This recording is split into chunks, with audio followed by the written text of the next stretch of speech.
see a large IPO on the horizon. You're surrounded by journalists. Hold your position.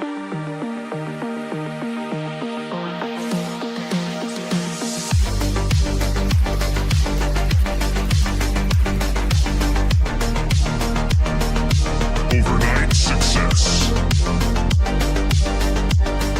The Blazinator 3000.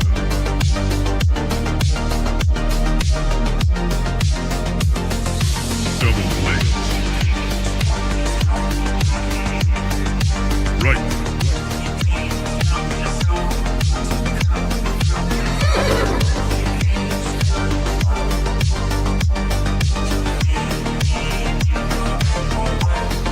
That's misinformation.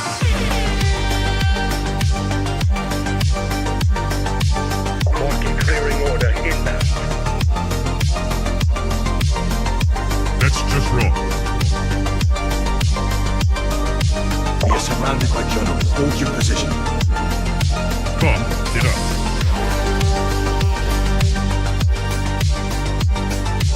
Trust the experts. 5 cookies. We are experts. Founder mode. 5 coded. I see multiple journalists on the horizon. Stand by. Experts. UAV online. Glaze. Double glaze. Triple glaze. Double kill. 5 codes.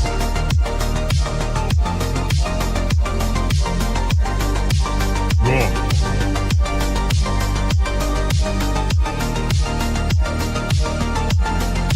Pump is up. Glaze.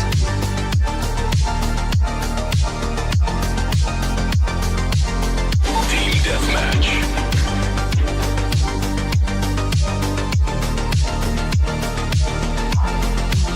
We are experts.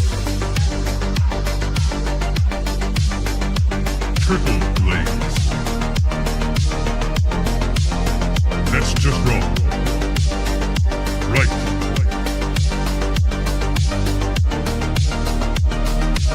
Market clearing order inbound. Come, get up.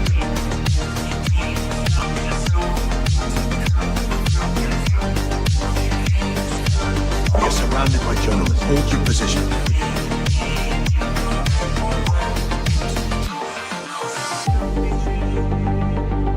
Strike 1. Strike 2.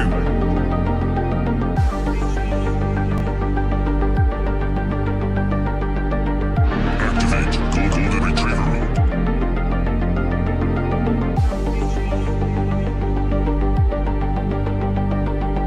Trust the experts. Market clearing order inbound.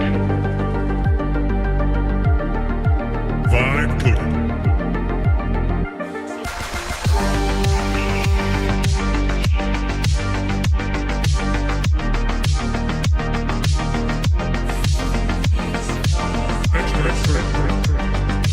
I see multiple journalists on the horizon. Stand by. Founder mode.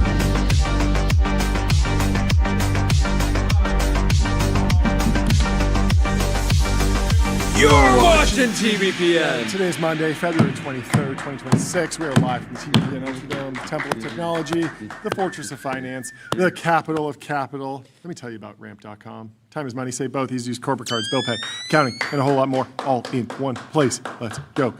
Massive sell-off in the markets thanks to friend of the show, Citrini. We have someone from Citrini coming on the show in just a little bit. Lots of crazy reaction. Really broke through with something that is framed as sort of fan fiction, low probability, and it's always interesting when someone posts something and they're like, I think there's a 10% chance that this happens, so it's worth talking about.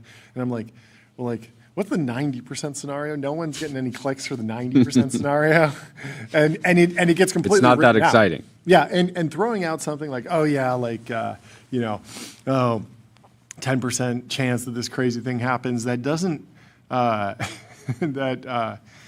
people don't react to it like it's a 10% scenario. Or whatever percentage you put on it, 20% chance, 30% P-doom. They only Wall take Street away says from what you say. it's over. Yeah, no, immediately. And it's the same thing with all of the AI lab CEOs. When pressed, they'll be like, well, I do think that there's a 10% chance that humanity dies or something like that. And that, the headline is predicts humanity dies. Yeah. You only, as soon as you say, something crazy happens, no matter how low the percentage is, that's what you're going to be known for forever. So be careful out there with those predictions. Okay, so Sunday, yesterday. Did this say Sunday? Doing a lot of. Okay, yeah. Yeah, this was yesterday, Oh, wow. around 11. Really took it off. Yeah. Doing family stuff. Yeah. Don't really have a bunch of time to sit down and read something. And the entire day, I'm just seeing people quoting it, being like, "This is the best essay that I have ever read." Yeah. So many people that I think are generally pretty smart. Yeah. And then by the time I actually, after the kids' bedtime last night, by the time I actually sat down and started reading it, it was almost every paragraph I was experiencing some element of Gell-Mann's amnesia, where you have 3 sentences that are maybe somewhat coherent, and then a statement that feels so wrong. Sure. Specifically, I think a lot of people obviously called out the DoorDash thing. The DoorDash comment, which there's so many businesses that you could have chosen in DoorDash's place, but it didn't matter. DoorDash is down 6.8% today. Yeah, the Citrini sell-off is here. CitriniPocalypse. Despite tracking to close to 1 billion. Isn't it 1 billion monthly orders? Yeah, something like insane. My experience with it was you had mentioned to me that it's the current thing, and I was pretty offline. And then by the time I actually started refreshing the timeline, I was like, oh, I'm clearly stuck on some search feature because I'm only seeing Citrini posts and posts reacting to it and reacting to the reaction. And it had done a full news cycle, both a backlash and then a backlash to the backlash, and Tay Kim's getting in there fighting and people are posting rebuttals. And someone posted a fully AI generated, just turn it up another notch version, which is hilarious. He's like, if that wasn't extreme enough, I got something even more extreme for you. People were having a lot of fun with it. Sunday is for the posters, I guess. People are having fun. What should we read through of the actual Citrini article? Because it is sort of long, and we do have someone from Citrini coming on the show. So we can maybe go through some of the reactions. I mean, the futures were red last night. The market is down broadly. Yeah, and it's interesting. A lot of people were saying, guys, there's no way that futures are red just because of this Citrini essay that is obviously science fiction. Yeah. And then it turns out Bloomberg this morning came out and actually stated that it's the Citrini sell-off. Yeah, but I mean, there were also the tariff things. The tariff news was sort of digested on Friday, Saturday, so there was totally that could be possible. There's a lot of other stuff going on. Joe Weisenthal has the post here. The Citrini sell-off. The quote from the terminal: software payment stocks slide after Citrini post on AI risk. DoorDash and American Express led declines in software and payment stocks on Monday. And we were debating, PayPal had gotten beat up, and there was a question about, what is the strategy going forward? PayPal's always been in an interesting situation because, absolutely goated founding team, but they're all disinterested in jumping back in and turning it around. Yeah, so, or you have Max with the firm. Yeah. Who, over a long enough time horizon, will probably compete in every... Yeah, and it's hard because, even if you went back, how do you build a position? How do you get control of that company? But it does seem like there's some value there. There's some stickiness, and it'll be interesting to see, does it go private? Does the new management come in? I mean, they already have some new management, so I'm not exactly sure where it goes, but it feels like the payment rail thing will be sticky for a while. Young Macro had a take, quote tweeting Citrini. Good and interesting piece, but a necessary caveat is that it's essentially a hypothetical conditioned on severe institutional failure rather than some sort of macro inevitability. As the piece itself notes, one of its two failure modes, liquidity stress and capital impairment, includes a liquidity component that the Fed can address quickly with liquidity facilities and asset purchases, repo lines, quantitative easing, as seen in recent episodes of banking stress. Losses from impaired assets won't disappear, but can in principle be moved where the broadest shoulders are. It's an odd situation because you're seeing all of this capital evaporate from the public tech markets, but the labs aren't public yet, so they can't fully absorb it. Like they sort of can, but it's much more opaque, and it's not like most, the average investor can't just read this piece and be like, okay, I believe it. I am worried about software stocks, so I'm going to rotate into a basket of Anthropic, OpenAI, and SpaceX. They don't have that option yet. They might by the end of the year. You can buy NVIDIA, you can buy Google. There's plenty of ways. Yeah, totally. Just look at Leopold Aschenbrenner's allocations and copy trade that, I suppose. Plenty in this hypothetical economy, much more than before, he says. There will be plenty of broad shoulders. Couldn't they just tax Anthropic into paying all your pensions in this hypothetical scenario? This would be done through regulatory or a fiscal mechanism. The second failure mode, an aggregate demand shortfall from massive unemployment, can be addressed through fiscal policy, transfers, wage subsidies, etc. The piece argues that this may be constrained by falling tax revenues, but in a deflationary, low inflation environment, the Treasury can run large deficits and the Fed can buy as much of that debt as it needs to, leaving aside that we'd expect the tax structure to change.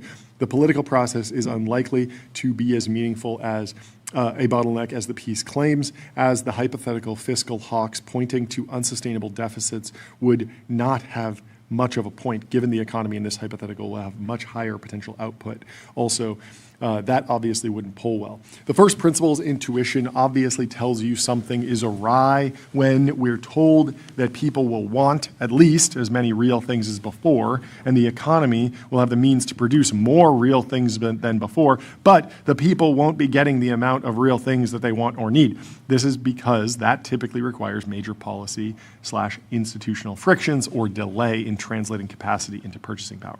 If you suddenly have 2 loaves of bread in your house instead of 1 in your house, and you weren't starving with 1, you probably shouldn't starve when there's 2, but if by some hypothetical, through the complexity of the novel 2 bread loaf production process, you suddenly get tangled and can no longer access the cupboard, then it's quite possible you will starve. I thought that was a good take.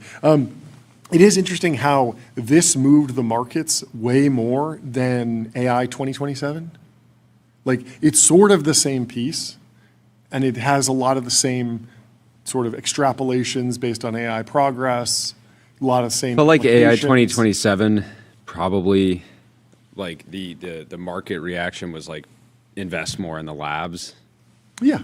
At the time, because it was kind of aimed for more of a West Coast audience in general. Yeah. I just mean, if you had taken AI 2027 and you had just asked, like, I own this basket of public company stocks, what should I be doing?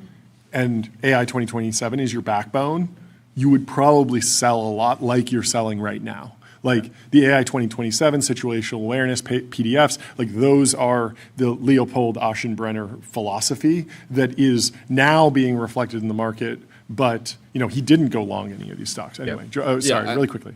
I wonder how much that is just because of like who is actually writing it. Like the AI 2027 people are like, very San Francisco coded, like vaguely EA, maybe safety as people. Where this is like, okay, they're like a financial research firm. And it's written with a financial audience in mind, and it speaks in that language. So it's been somewhat translated. Interesting that it took almost a year for it to be translated in this way. But then, yes, it's interesting for a couple reasons because it didn't. This was not the takeaway, and I remember in the Vanity Fair piece, I had some funny quote in there being like the market should be moving off of like what happens on the Doorcash podcast, and it seems sort of silly, but I think that we're now like seeing the downstream, ramifications of that. Sorry. Yeah, Jordy. I did think it'd be helpful to kind of Please. provide a summary of the essay. I think the original essay, it feels like they use quite a lot of AI to write it. I'm going to use AI to summarize it for you. There we go. So anyway, this scenario, we should have got to this at the beginning, but by late 2025, agentic AI tools become vastly better at coding and complex tasks. Obviously, that was, it's historical. Yeah, it's kind of Firms found they could use AI to replicate work normally done by humans, radically cutting labor costs. Productivity looks great on paper. GDP and productivity metrics soared because AI output counted in the official numbers, but most of that value didn't translate into real consumer spending. So like businesses are spending money, but they're spending it on data centers, and that is not, as opposed to labor, where if you give somebody money, they'll buy a house, they'll do home improvement, they'll buy cars, they'll put their kids in school. Consumption, right? Yeah. So they're calling this ghost GDP, economic output that doesn't actually circulate in the real economy. And then they identify an emerging negative feedback loop, which is companies lay off white-collar workers and reinvest savings into more AI. Displaced workers have less spending power. Consumer demand weakens, especially for discretionary goods. Companies facing weaker demand invested even more in AI to maintain margins, and this creates a negative feedback loop with no natural break. The next step is market and credit stress. So they talk about private credit having lent to a bunch of these different SaaS companies that are now being threatened. Defaults climbing as this sort of like perceived recurring revenue ends up not being fully recurring. And next, intermediation and friction collapses. There's a whole segment talking about how like a lot of value capture in the world is actually just humans like not wanting to deal with frictions. It's like not switching car insurance because even though you're paying more than you should, it's just kind of a hassle. But if you could have an AI agent go and do that, then maybe you do that more often, and that pulls out some potential earnings from the system. The other thing they talk about is like all these different tech hubs and how many like prime mortgages there are that might not be so prime if there's a layoff and somebody ends up having to switch career paths or something like that. So generally talking about unemployment surging, consumer spending collapsing, severe drawdown in the stock market, and then even our sort of normal economic indicators hiding this sort of overall weakness. And anyways, takeaway, AI being great and powerful may not equal all the markets ripping, but two different things: market ripping, GDP individual growth, companies, and median incomes. Yeah. Like they're three wildly different things. You can see asset prices rise massively based on future promise of GDP growth. If it's guaranteed that GDP growth is going to happen 10 years from now, the market will price that in today. And then if all of that GDP growth goes to one person, you're not going to see median incomes rise. You're not going to see like broad prosperity in America. Yeah. I have more on that, but let me tell you about Okta. Okta helps you assign every AI agent a trusted identity so you get the power of AI without the risk. Secure every agent, secure any agent. Okay. So it's worth really quickly. Yeah. Oh, sorry. Worth maybe noting like the kind of companies they call out in the piece by name. So all these companies. Let's check in with ServiceNow, which is one of the companies that was most heavily down almost 4.5% today. So they talk about a bunch of the SaaS tools. They call out Monday.com, Asana, Zapier. Zapier is kind of funny because in some ways like it was just like work automation before work automation was even that cool. Yeah. Like I was using Zapier 10 years ago. It does feel like they're kind of in a decent position given that like already their core business is like help people automate different workflows. And then DoorDash, we already talked about that. MasterCard and Visa, they talk about suffering revenue pressure because an AI agent would just opt for stable coins, which feels like, again, something that many people on the show have come on and made the case for why agents will leverage stable coins or prefer stable coins. Seems like a possibility, but unlikely that will just, all payment volume will shift over there overnight. And then Amex, they called out specifically because of their consumer base being just generally weakened by labor displacement. And then a bunch of others: travel booking, insurance, real estate, tax, etc. Travel booking I thought was funny because most travel agents like don't actually take fees from the consumer; they take fees from the side of the like hotel, or the airline, or whatever. And so the idea that you'll just immediately get like every AI agent or every individual will just immediately. I didn't fully process that one. And anyways, back to you. I did think that John Lober, I wanted to go through his piece because I thought he had one of the better rebuttals to the piece I thought overall. that was good. I think the thing that just keeps sticking out to me is like, and I was debating with Sagar and Jetty about this as well. Like he was telling me like AI is the only thing holding up the economy. And I was like, no, AI is actually doing very little for the economy right now. It's doing a lot for the markets. It's doing a lot for the future. But like, in terms of the actual economic impact of AI, it's very low. And we just know that because you add up the actual AI revenues from the AI labs, and you're talking about like $30–40 billion. And okay, maybe there's like a 5x multiple on that. And so you're generating $200 billion of GDP on top of those tokens. But like, that's just not that much in the grand scheme of the actual America's GDP. And so there's this disconnect between like the market, which is pricing future GDP, future cash flows, future value creation. Then you have what is actually driving GDP today. And then you have like the actual workforce and what Americans do. And so there's this odd disconnect. And I keep coming back to the Tyler Cowen like slow takeoff philosophy around like, what's actually holding up the American economy? It's like healthcare jobs. And there's a lot of jobs that they feel very AI resistant. I don't know, maybe something changes, but like, it just feels like the number of people that are software developers, less than 1% of America. The number of people that like work at tech companies broadly is less than 10%.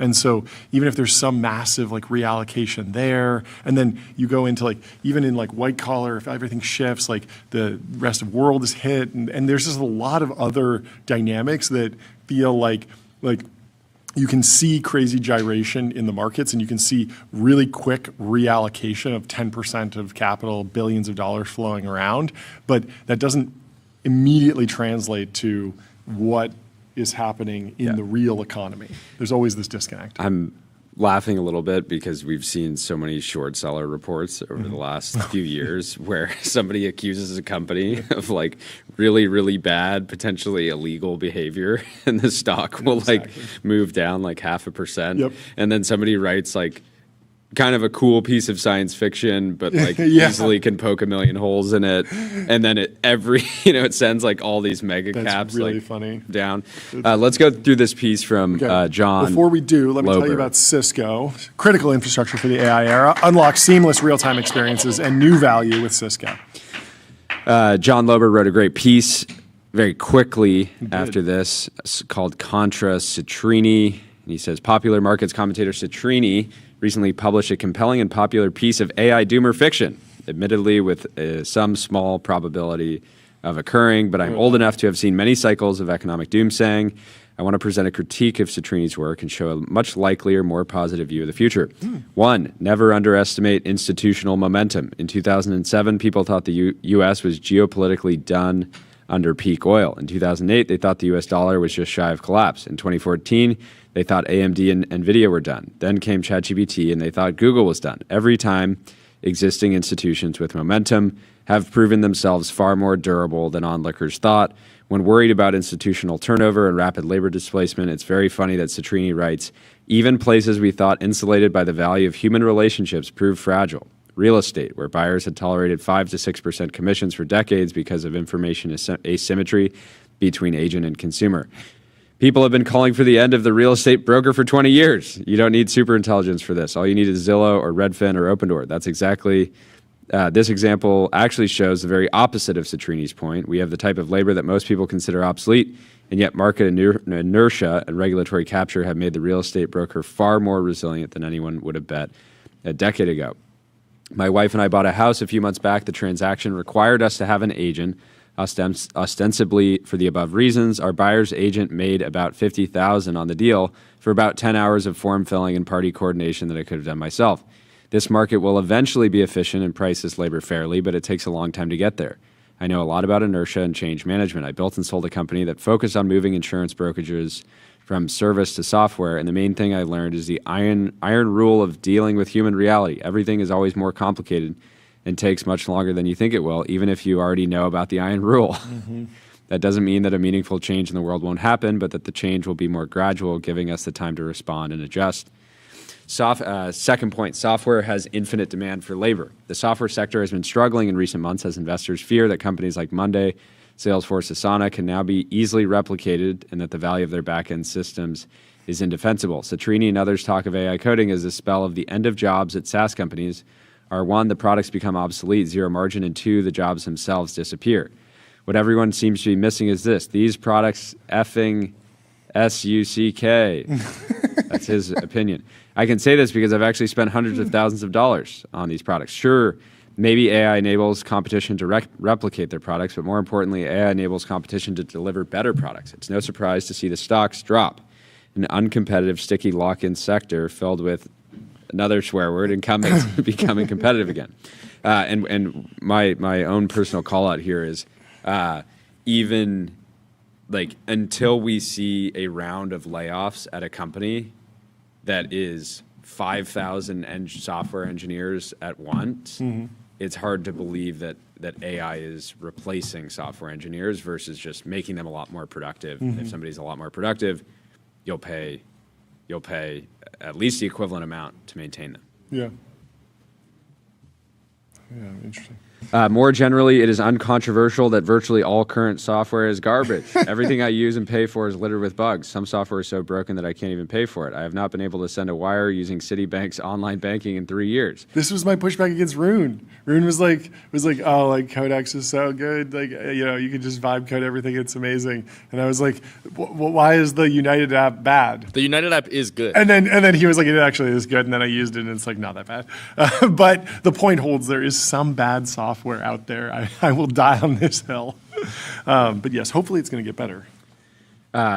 Anyways, there's a deep and important truth. Even if we get something like the software singularity, the level of demand for labor here is practically infinite. Famously, it is the last few % of completion that take the most work, and by that token, virtually every software product could probably scale up its complexity and features by something like 100x before beginning to saturate demand. 3, this was probably the best point from his response, reindustrialization. There will be some labor displacement, of course. Driving stands out. Many types of white-collar work, as Citrini suggests, will undergo some gyration as some jobs disappear and others change meaningfully. AI may be the straw that breaks the camel's backs for jobs like the real estate broker, where the job had actually already disappeared a long time ago, but the pay was still there. The saving grace here is that in the U.S., we have virtually limitless capacity and need for reindustrialization. You may have heard about bringing back manufacturing, but it's more than that. We largely no longer know how to create and don't have the facilities for making the core building blocks of modern life: batteries, motors, small semis. The whole electric stack is something we are almost entirely dependent on China and other countries for. We can barely make fertilizer. Once you start looking at the physical world, you see a virtually endless scope for work on job-creating, nation-benefiting, fundamental infrastructure work that is politically bipartisan. I like that. Where does he close? He says, and beyond, the outcome of industrial mega projects is, of course, that we move toward abundance. He's abundance build. America will once again be more independent and make things at large scale and low cost. Transcending material scarcity is the key in the long run. If we do lose almost all white-collar jobs to AI, we have to be able to provide with a continued high quality of life. Part of this will get automatic. We get automatically just because AI taking margins to zero means that those consumer products will become equivalently cheap. This is the deflationary effect. My view is that different parts of the economy will take off at varying speeds, and virtually all the areas are slower than a piece like Citrini's might suggest. To be clear, I'm extremely bullish on AI and expect that one day my labor too will be obsolete, but it's going to take a while to get there, and that time gives us the opportunity to make good policy. On that front, preventing a market meltdown the way Citrini imagines is actually pretty easy, and the federal government's response during COVID showed how proactive and aggressive it is willing to be. I'd expect large-scale stimulus to kick in quickly once needed. It slightly irks me to say that it won't be efficient, but that's also not the point. The point is material prosperity for people in the course of their lives, broad consumer well-being that legitimizes the state and carries forth the social contract, not satisfying the accounting metrics or economic norms of the past. If we are nimble and responsive to this slow but sure technical revolution, then we will be fine. It's good response. Rise calls out of every example they could have chosen, they went with DoorDash. The barrier to entry for launching a delivery app is not and has never been software. It's distribution, restaurant adoption, user adoption, and of course, driver adoption. It would be really funny to be using like the vibe coded version where somebody's like, yeah, I just launched a delivery app and your food will be here in 4 hours. Yeah. It does feel like if I was Tony, I'd be flying to find Citrini, having to work face to face, opening up a can of. I know where you're going with it. It feels like okay. So you built you vibe code a profitless, like open source delivery app that anyone can use, and you assume that it would get adoption just because it's more economically efficient, like it's cheaper for all parties, so they will join. But DoorDash is actually like a 3-party transaction, so you need to market to all 3, and it's really, really hard to break through right now. And maybe it would just go viral and everyone would onboard. It just feels tough. And then he was saying that like, well, in this future, it's like all 3 parties are using agents that are perfectly rational and hunting around for the best opportunity, so things can shift faster. And I believe that to some extent, but it just feels like still a little bit farther away because of adoption and actual. Yeah, DoorDash has moats. That is the big that is the simple trick that all vibe coders hate. Yes. Yeah, I mean it's like there's a lot of capital that went into building the network and the app, but also a lot of capital that went into marketing and onboarding the pool of in the marketplace, like the actual liquidity. Yeah, the only scenarios that I can see the sort of like vibe coded delivery or sharing economy app working is at a local level, but there's already a bunch of competition there. Like I have a guy that when I want a ride to the airport, I call him, he picks me up. I don't necessarily use Uber because I like having the same. The guy's my buddy now. I like going to the airport with him. Right. So. Yeah, I was thinking about Amazon Basics.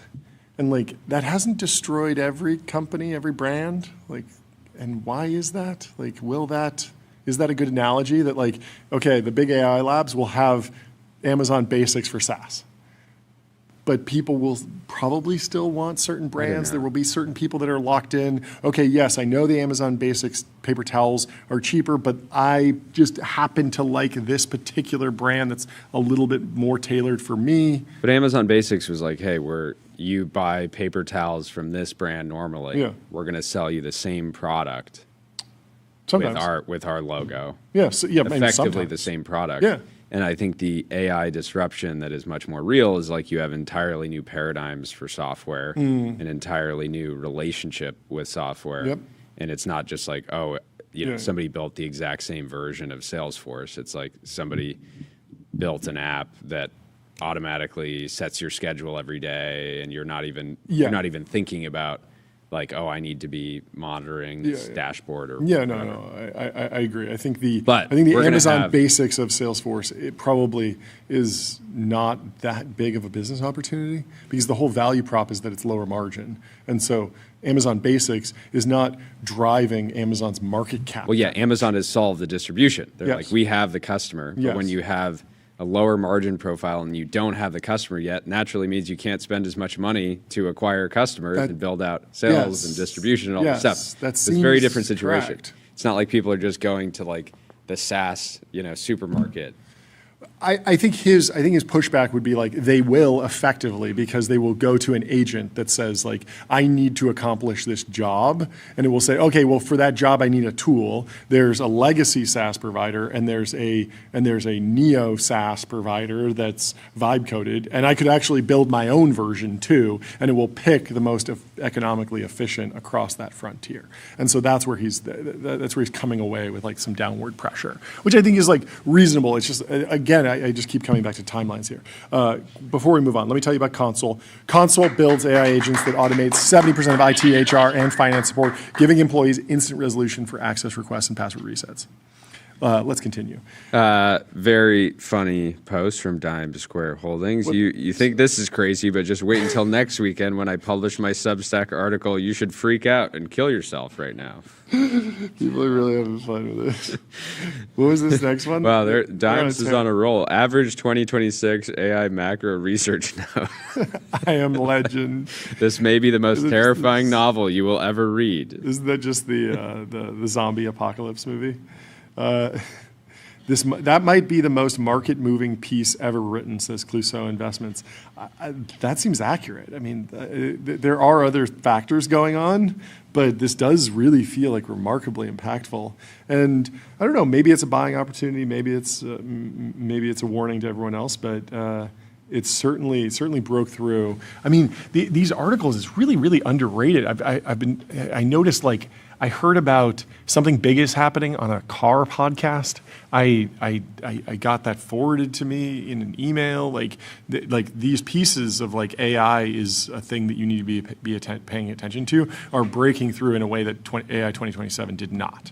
And like you haven't seen Ilya on Dwarkash, like that actually that's a joke because that did not break through. But something big is happening did break through to the tune of 100 million views, which actually means like everyone read it. Beyond it broke containment. Like it truly went big. And that's certainly market moving, and the Citrini post did too. We can go through his agentic commerce thing, but it's a little wonky. Let's see what venture anthropologist had to say. Citrini is completely wrong about the impact of AI on the economy, but his article does correctly show that various forms of AI doomerism will become incredibly popular in 2026. People are pushing back. And someone was saying that this is similar to Karl Marx's critique of capitalism. This is from Mohit. One of the often slept on benefits of attending the University of Chicago is that they make you read Marx as part of the core curriculum, which is why this article gave me flashbacks of taking SOSC 114 as a freshman. Marx, writing during the Industrial Revolution, predicted capitalism would periodically devour itself. Firms replace labor with machinery to boost profits, but competition diffuses the technology, drives prices to marginal cost, and the gains get competed away. This was the collapse of profits. Meanwhile, displaced workers lose purchasing power, hollowing out the demand for the whole system depends on. Production rises, but no one can afford to buy what's produced, the contradiction between production and realization. Citrini's piece describes this exact dynamic, then declares there's no natural break, but it's the most Marxist piece of financial analysis written in years, and it makes the same errors Marx did. Schumpeter offered the obvious rebuttal 80 years ago. Creative destruction doesn't just destroy, it creates industries we can't yet conceive of. Everyone in the replies is already making this point, and I think they're right. But the sharper rebuttal is Hayek's. Prices are the break, Citrini says doesn't exist. Who funds $200 billion in a quarter in CapEx when equities are down 40%? Private credit marks are in the 50s, and consumer demand has collapsed. Cost of capital rises, incremental build-out becomes uneconomical, capital gets destroyed and reallocated. Citrini also unknowingly describes Marx's proletarianization of the petty bourgeoisie. The 180K PM driving Uber is textbook, but the article claims this collapses consumer demand, and that's where it breaks. The top decile drives 50+% of their spending, and their wealth is in equities, not W-2 income. They're long the hyperscalers posting records in Citrini's own model. Blue collar is insulated because AI replaces cognitive labor, not physical. The professional middle class gets crushed, but aggregate demand doesn't. The spending class is the capital-owning class. The K-shaped recovery they fear actually stabilizes the demand base they say is collapsing. In the stable aggregate demand, the petty bourgeoisie finds a way to reinvent itself. I think the Citrini piece is excellent and worth reading, but history has repeatedly shown that periods of transformative productivity gains ultimately accrue to the consumer through lower prices, deflation, more leisure, and higher quality of life. Marx's error wasn't diagnosing the disruption, it was underestimating the system's ability to adapt. Very good. Let me tell you about Graphite. Code review for the age of AI. Graphite helps teams on GitHub ship higher quality software faster. Really going heavy on the goat emojis today. I like it. It's Monday. Everyone is reading the latest Citrini piece thinking it's an institutional research piece, when in fact, what they are reading is a marketing piece of fiction meant to go viral. And viral it did go. Lesson there. I wonder how broadly the article virality, like long form has not been going viral on X or Twitter for a decade. Like even before the link ban and stuff, like it was really, really hard for articles and links to really go big. They did go big when Twitter started because there wasn't that much content. So people would write and then they'd bring that and then they'd discuss that. But I can't remember a really big debate erupting around an article. Maybe a little bit, but. Steve asked, does Tyler clap for each ad reader? Is that a soundbite? It is real. He claps. Yeah, I clap for every single one. We'll give you a chance to do it again. Fin.ai, the #1 AI agent for customer service. If you want AI to handle your customer support, go to fin.ai. We did get some feedback that the clapping can be a little loud during the ad reads. So, Tyler, constructive criticism there. Anyway. Should we continue with the Citrini back and forth? We do have someone from Citrini coming on the show. Yeah, we can Shaw. keep going. The thing about the Citrini piece is that is internally inconsistent is where does all the surplus go? Okay, we become impoverished and aggregate demand collapses. What financial asset is spared from that? A lot of people were asking that.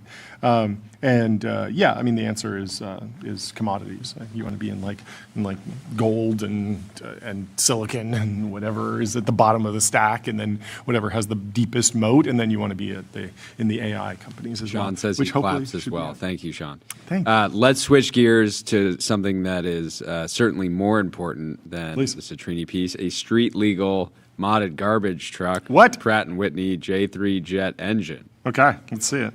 Is this real or AI? Let's pull this up. You don't even know anymore. Wait, I've seen this Pratt & Whitney before. Hermes, I think, bought one. I have no idea if that's real, but that's remarkable if true. You can. Those are expensive, but I do think that they will sell those to you. Feels like a 6-foot flame at the end of your vehicle is not street legal. I would agree. Horrors coming out of Mexico. Yeah. Yesterday. Crazy. Really sad situation. Our very own Joe Weisenthal had been in the Puerto Vallarta area and had just left. I think he got out of there an hour before the chaos erupted. So very grateful. I hope everyone who's down there is safe.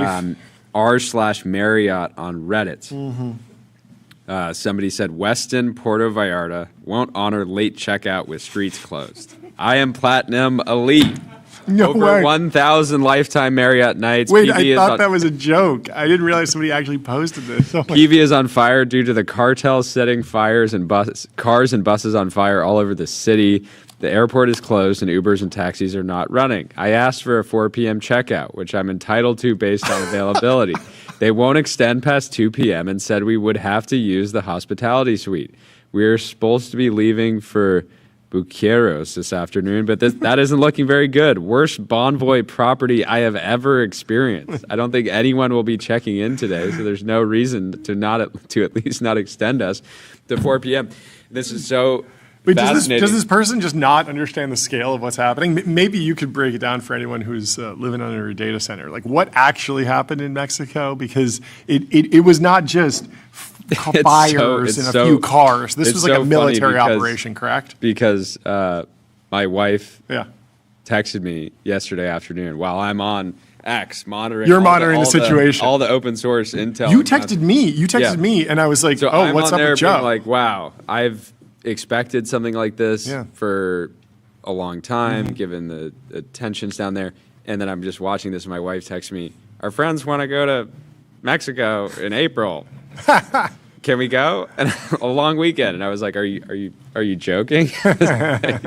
Anyways, a really, really sad situation. Basically, the leader of the cartel CJNG, which is like effectively his paramilitary group. If you looked at any photo or video of them over the last 10, 20 years, they look like they're special forces. Yeah. I think the story is that many of them actually did train at some point with U.S. Special Forces and then flipped, or probably the Mexican military. They were, but the U.S. Special Forces have trained the Mexican military. Okay, and so these guys are elite. like they have their own version. Yeah, of Delta. It's not a LARP like they just like picked up something, they watch like a video on YouTube. Yeah, I mean I'm sure some of them are not elite, Sure. but in general this is like a paramilitary organization. Okay. It's like one of the largest like private armies in the world, probably the largest private army in the world. And so El Mencho, their main guy, gets taken out, and then they respond by starting to just like blow up like roads. They took over an airport, I guess. Okay. Like they just start causing mass chaos. Yeah, because and they're so leaderless. This person in Puerto Vallarta, if you look at any video of Puerto Vallarta, if you just went outside yesterday and looked around, there's like fires rising up everywhere. It looks like it literally looks like a war zone. So for somebody to be hitting Reddit at this moment and being frustrated, it's like, Deeply hey, out of maybe touch. just the State Department put out like almost exactly when this person was posting a security alert saying due to ongoing security operations and road blockages and criminal activity, U.S. citizens in the following location should shelter in place until further notice. And like you're getting a shelter in place warning, and you're mad about your Marriott points, but again, hopefully things settle down. I agree. Down south. Well, but very I want to move on to some nostalgia. We are going to get Tyler Cosgrove up to speed on what it was like to live in the 90s and the early 2000s. First, I'm going to tell you about MongoDB. What's the only thing faster than the AI market? Your business on MongoDB. Don't just build AI. Own the data platform that powers it. I grew up in an era before MongoDB. I think of my life as pre-MongoDB. It's crazy. Back then, you had to store files and text files. Now, MySQL existed. But the 90s and the early 2000s were iconic, and we got to get Tyler Cosgrove up to speed on what it was like during the heyday. These were the vibes. The Blockbuster. So much consumer electronics, like everything you had a different device for everything. A Walkman, a Game Boy, an Xbox. You can still go see a Monster Truck Rally. I had an Xbox. You had an Xbox? Yeah, we had Mod Retros right here. Okay. So you're maybe up to speed. Well, there's another one that talks about the liquid metal object design, and I found this reel very informative to show how technology in the digital world actually shaped the physical world. So we can play this liquid metal object design.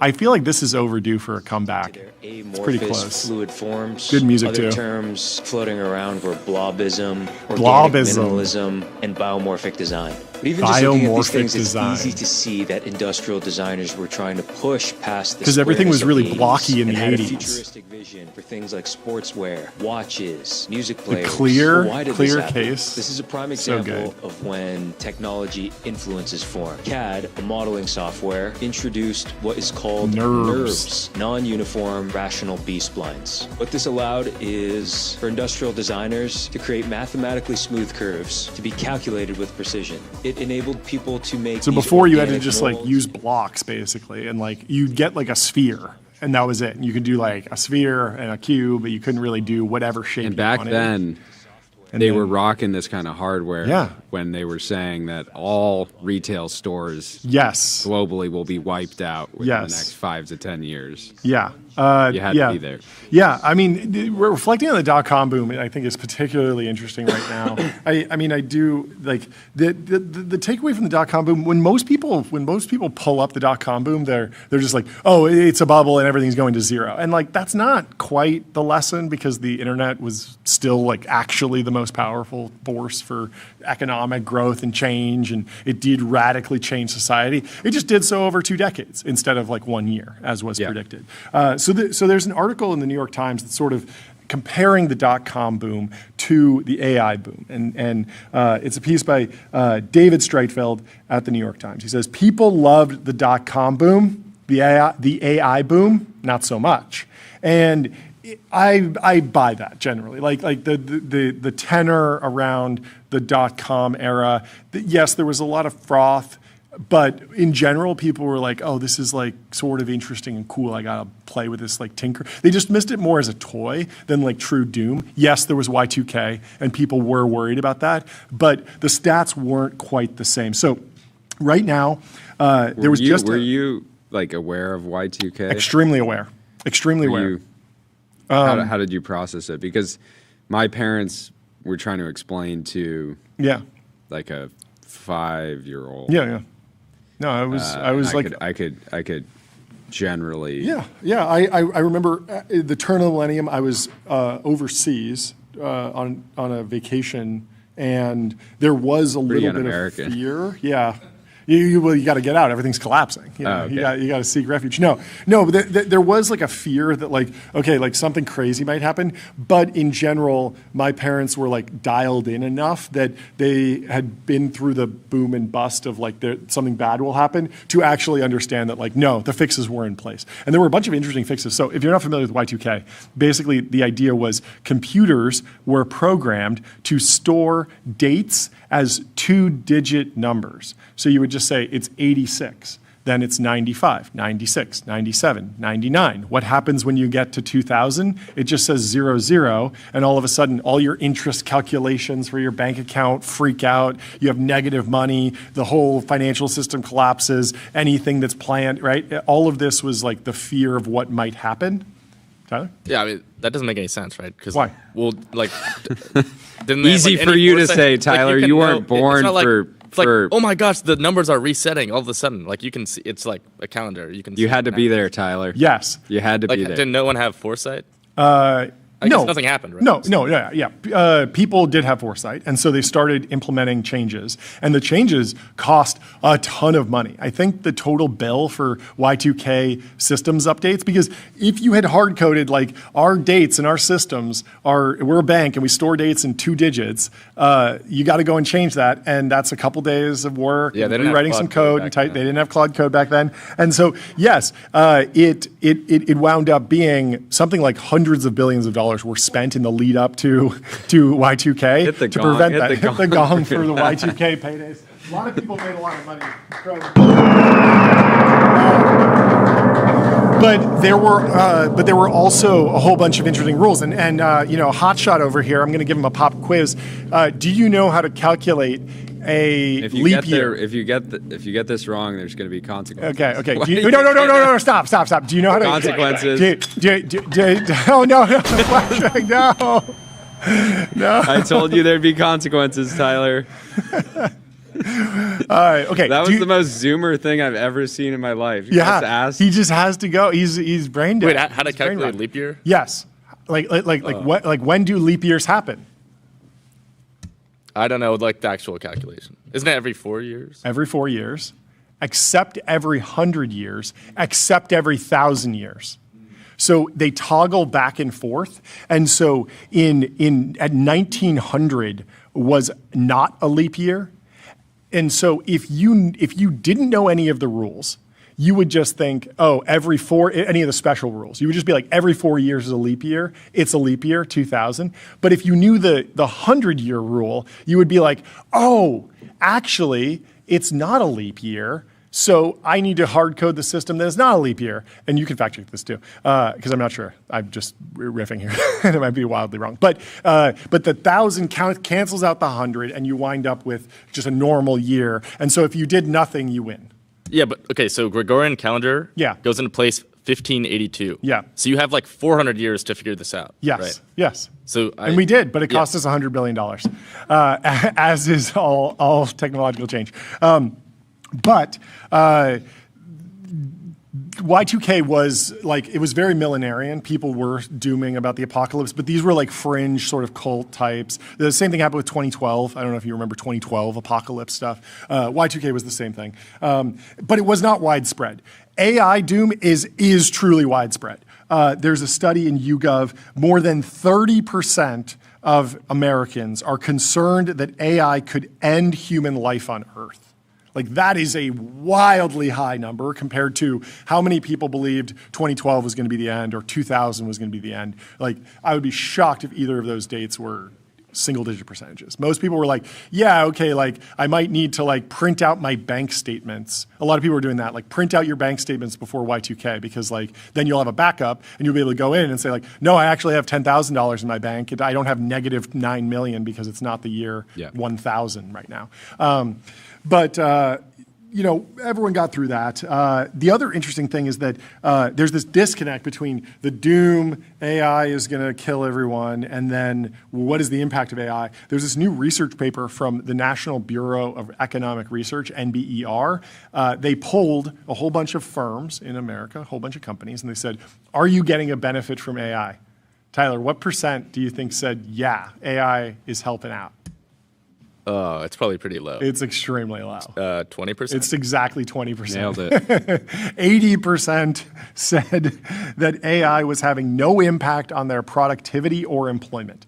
We got to get those numbers up, folks. There are clearly good ways to use AI to benefit your company and your people. I mean, it could also be Those like surveys, you never know who's. You never know. Might be somebody who's just not. Yeah. Who's going to answer the survey quickly, and they don't realize it. But I mean, just think about it. Like there are lots of companies where you have to be HIPAA compliant, and maybe they just don't have a HIPAA compliant LLM available to them, and so they're just like, yeah, I literally can't use it, or like all LLMs are blocked on my local work network because the IT department's still figuring out how we roll it out. Like these things happen all over, and it affects like lots and lots of people. I mean, if you're just a cashier at Walmart, is AI helping you? Like it's just not, right? Yeah, but I'm sure there's still like they use services that under like behind a bunch of layers there actually is AI going on, right? I agree, and I mean, like maybe they're not interfacing with LLMs directly, but at some level, like there are LLMs running. Totally, and even if you zoom out to AI just being like machine learning, it's like, okay, so the Walmart person at the checkout counter is not seeing a benefit, but like Walmart definitely has a recommendation system on their website. Yeah, or like the Walmart software is being updated faster than it usually would be. Isn't that LLM? That's AI, right? You believe that that's happening? It could be. You're willing to bet it all on that. You're willing to bet it all on Walmart going through a dramatic digital transformation right now. You don't think it's slow? You don't think that they're still like, let's figure this thing out? I think they're probably writing software faster than they used to be. You think they're past the pitch deck phase? Maybe, hopefully, yeah. And we got to talk about. We should talk about Rufus. Do you guys hear about Rufus? No, what happened with Rufus? Rufus is going crazy. Okay. While you pull that up, let me tell you about Public.com, investing for those that take it seriously. Stocks, options, bonds, crypto, treasuries, and more with great customer service. I'm trying to pull up the. I have some more. My takeaway was that the average American believes that they are in Terminator Judgment Day, but they still have to go to Cyberdyne Systems and do their fake email job just right up until the bombs drop. That's the general tenor around AI. Like the vibes are rough. But if we go back to the dot-com bubble and try and understand what's different, there's some interesting stuff that we can learn. So first, there was definitely a vibe around permanent high growth and a new economy. There was this economists, analysts, executives, they were arguing that productivity would permanently accelerate and recessions would largely disappear, and the business cycle would be broken by information networks that moved at the speed of light. Before the SaaS apocalypse, there was what you referred to earlier, the retail apocalypse. The most extreme formulation was total physical retail extinction within 10 years. So within 10 years, they predicted by 2009, there would not be a single retail store anywhere in America. This was the prediction. Directionally accurate, for sure. So shopping malls would become obsolete. All brands would be commoditized by cheap online alternatives. Some of this happened. Amazon Basics is popular. Temu flooded America. Shopping malls are struggling. But Walmart's a $1 trillion company. Nike's worth $90 billion. And Rick Caruso has seemed, to sort of figure out a way to make malls work in LA at least. There were also a ton of other crazy .com proclamations. Revenue doesn't matter, only eyeballs matter. All media will permanently be free because file sharing and products like Napster simply cannot be stopped. And so every piece of media will be free forever. That obviously didn't happen. and offices will disappear entirely. Digital currencies will replace fiat money. At its core, the most extreme claim was the internet was a civilizational phase change equivalent to the printing press or electricity. And most importantly, this transformation would happen in 5 years, not 50 years. And so time compression was the biggest forecasting error here. Not every .com prediction, like nearly every .com prediction had some directionally correct element to it, but various breaks were applied either voluntarily or involuntarily, and things slowed down. Media companies sued file sharing companies, for example. Financial markets pulled back. Companies adjusted their strategies and retreated to internet-proof modes. And so protests and political movements also had another role to play as a break. There was this really interesting anti-tech protest in the late 90s, the Battle of Seattle. So over 4 days, 40,000 protesters rallied against the World Trade Organization to push back against internet-driven capitalism. There were 600 protesters who were arrested at the Battle of Seattle, and they were arguing that the internet was linked to corporate consolidation, outsourcing, and labor displacement. Like all relatively true things, hard to disprove, but the timelines are what matter, of course. And so the Battle of Seattle didn't result in any specific dramatic curtailing of internet adoption, but it did raise the political salience of international trade relations and was clearly in the back of policymakers' minds when they set sector-targeted tariffs and domestic preference, procurement rules over the next decade.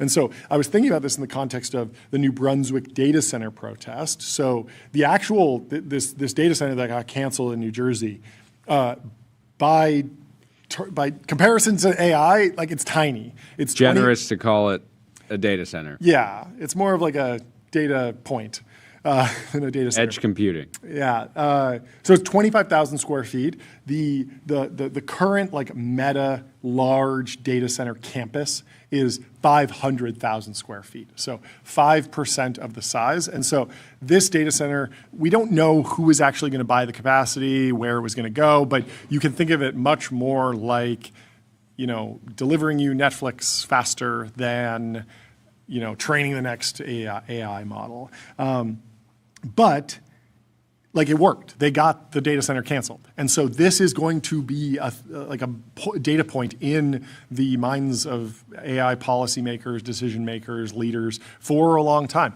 And I think that will affect things. So, you know, the internet rollout continued even during the bubble and the bubble popping and pushback and all sorts of different things. AI will continue as well.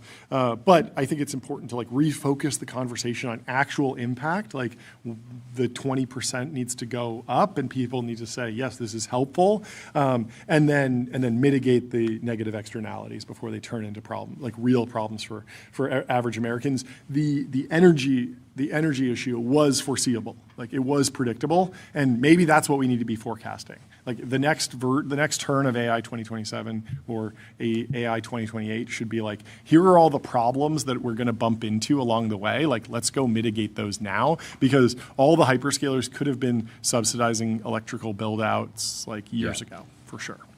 So anyway, let me tell you about Gemini 3.1 Pro.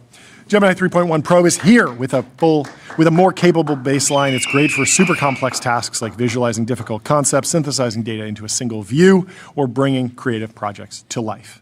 We need a moment of silence for international business machines. What happened? Falls over 10%, actually 11% now after Anthropic announces that Claude can streamline COBOL code. Oh no. There we go. Wild times. The example that I was talking about earlier about Amazon's Rufus. You're going to say Anthropic announces they're going to launch an international business machine.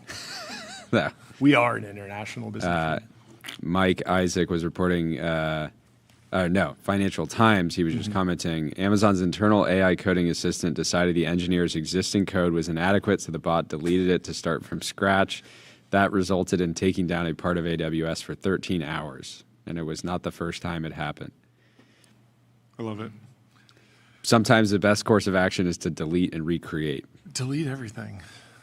Sometimes that's what you got to do. Lots of people are having fun with the data center protest. I think it should be taken seriously, but apparently the New York Times ran an article in 1887 that says peasants destroy a balloon. Is this a real article? Peasants. 1887. 1887. What? You can actually find it on the New York Times website, October 25th, 1887. Undefeated. The Russian peasantry appear to be sunk in ignorance and superstition. During the recent eclipse of the sun, 3 famous Russian savants descended. I'm trying to read.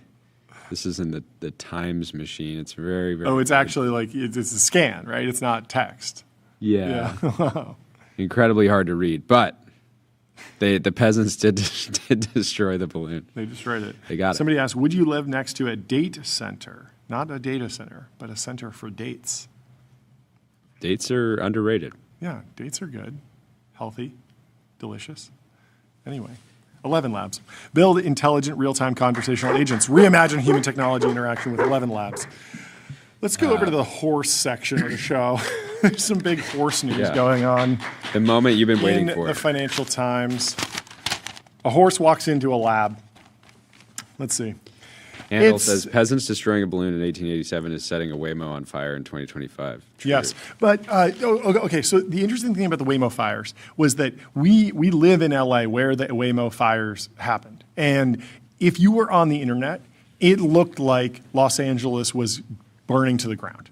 And Tyler went to the Philharmonic, which was directly like a block away from where the main protest was. And we were like, whoa, man, like it seems pretty dangerous from what we're seeing online. And it was fine, right? You just pulled right in. I saw someone holding a flag. Yeah. And that was it. I didn't even see the fires at all. And so a lot of these the scale of these protests is hard to pick up on because things can go really viral. And you can have a protest that's a couple hundred people. And if it's in one block and the photographer is good about lining it up and you're not seeing like a helicopter shot of like tons of people in the street, it can actually be sort of small. I remember that video of the data center protest where he runs outside and he's like, we did it. Like it seems huge, but I actually think there were only like a couple hundred people there. And you comp that to the World Trade Center Organization Battle of Seattle. It was 40,000 people. They arrested 600 people. Like that's pretty significant. And so I guess I'm not saying like we're still early for protests, but it is important to understand like the scale of like what's happening in the real world and the actual impact of that. And you need to be charting this because if they're getting bigger, like they need to be addressed more. And even if they're small, like people have good points, so they should be listened to and the solution should be brought to the populace before it gets to a vote. Like if you could tell that New Brunswick debate would go way differently if the hyperscalers were there saying like, hey, good news. Like we've done so much forward thinking here that your energy prices are going to go down. Like people would be like, oh, okay, cool. And we're making it beautiful. It's going to be building a park. And we're building it underground. We're putting and it's EMF grass on the roof. Exactly, yeah. There's like 5 easy tricks to like get data centers approved all over the country. But everyone's been putting them on the low priority pile, but they're certainly going to be more important over the next couple of years. Yeah, why don't you read us this? Yes. A horse walks into a lab. It's a December afternoon at the Campo Argento de Polo at Palermo in the northern suburbs of Buenos Aires. The sun is shining in a sky of clear Argentine blue. The jacarandas, this is too noisy, I'm going to put this down. The jacaranda trees are in bloom. You're sitting in the stands overlooking an immaculate green lawn 6 times the size of a football pitch. A military band with brass trumpets and drums, red epaulets and shiny blackjack boots has just marched away. Argentina's President Javier Milei, famous for his Elvis sideburns and economic chainsaw, has taken his seat above the center line. 8 players center onto the pitch, tanned arms, taut muscles, hair curling over the collars of their polo shirts. It's the first semifinal of the Argentine Open, the most prestigious tournament in the polo world, the one the players really want to win. This year, the stakes are higher than usual. It may be the last Open for Adolfo Cambacio, the world's #1 player for more than 2 decades, and the sport's GOAT, the greatest of all time.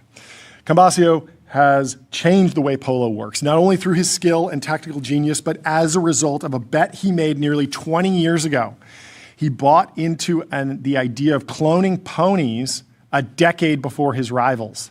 This year, many of the ponies he will ride in the Open will be clones, identical twins of his favorite horses from years gone by. The players line up 4 against 4, the ponies waiting, ears pricked, poised for action. The whistle blows, the game begins. The players streak up the pitch, sticks swinging, using their ponies to ride off their opponents, to block them from getting to the ball. They gallop, turn, stop, turn on a sixpence, and start speeding in the opposite direction. They bounce on the ball of a small head of the stick. They bounce the ball on the small head of a stick, hit backhands under the pony's necks. If there's a break, they gallop to one end and leap onto a fresh pony before charging back into the fray. You can tell sitting high in the stands, the ponies get the game. They can anticipate what's going to happen. They're enjoying themselves. That in and of itself is remarkable. In the millennia since humans thought to tame the wild horses that roam the steeps and plains, we have bent them to our will for our species. Horses have charged into battle, dragged plows through rocky fields, and carriages through the slop of medieval cities. The real slop problem. Medieval cities.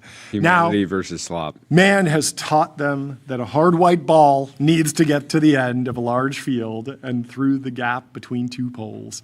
In return, we feed them, tend to their shoes and teeth. We give them massages and march them up and down hills to make sure they are fit enough to play. We polish their coats, plait their tails, and bandage their legs, and to the best, give them a chance at life through cloning and another and another.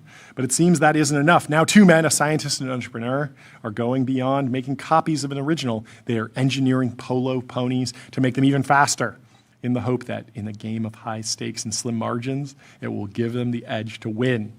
For one pony, Polo Pureza, the circle of life began on an estancia near the town of Coronel Suarez, a 6.5-hour drive southwest of Buenos Aires. She was born on December 12, 1988, a slight mare raised on a diet of weeping love grass, the silvery fronds that grow in the red soil of the Pampas. It was apparent from an early age that she had what it took to make a great polo pony. She played in her first Open final, aged only 5, ridden by Pepe Higai, one of 4 brothers who competed at the highest level. 4 brothers, all polo legends. That's elite. Polo remains a macho sport. The top players are male, though there is an open tournament for women too. The grooms who canter the spare ponies up the side of the pitch wearing the gaucho's traditional floppy beret, the bonilla, are typically male. The Open has only ever had male umpires, but the ponies are usually female. The players favor mares, citing their intelligence and grit. Polo Puerza was one of the great polo mares of her generation. She was a bright bay, the color of autumn conkers, with black legs, a white star between her eyes, and another splash of white on her nose. She played at the top level for 14 years, winning the cup for best pony at the Open, among many other awards. And speaking of ponies, the purple llamas, Vanta, automate compliance and security. Vanta is the leading AI trust management platform. That mare was a natural polo player, 1 in a million, the guy said, in a video made to celebrate Polo Puerza's induction into the Polo Pony Hall of Fame. She had an impressive heart also. She was a mare who never got tired. Polo Puerza retired in 2004. Before she died, samples of her DNA were banked in liquid nitrogen in the laboratories of Kirion, a biotechnology company co-founded by Gabriel Vichera and based in a science park in the town of Pilar, 35 miles northwest of Palermo's polo fields. With his neatly trimmed beard and white lab coat, Vichera, 46, would not be mistaken for a polo player. When I first emailed him, he apologized for not responding sooner. He was competing in the World Indoor Archery Championships. Whoa. It made sense. His company is named after Chiron, the mythical archer, half man, half horse. It's the morning of the Open semifinal, and we're sitting around a large table in the cool of the conference room at Kirin, just a few meters away from the vats of nitrogen housing Polo Puerza's remaining cells. There are photographs of horses on the wall. Each is a clone Vishera was responsible for creating, each a genetic replica of a famous polo pony. One photograph, the newest, is of 5 bright bay foals covered in baby fluff, their legs still too long for their bodies. These are the gene-edited polo puerzas, he says, the ones you are going to meet. I stare at their photos. There is no clue in the faces of their unusual conception. No way to differentiate them apart from their similarities to each other and to the videos of Polo Puerza that I have watched. What do you think? Would you go to a polo match if all the ponies were genetically modified and cloned, or do you want a natty league, natty ponies only? I'm in favor. You're in favor of cloning? Yeah, I mean, why not? Push the sport to the limit. I feel like it's kind of like not in the spirit of just like a couple guys getting on horses that they just like found, round them up, you know? It's well, they should have the sort of like wild league, yeah, where you can just go find a wild horse, go play. This definitely creates an opportunity for the wild league.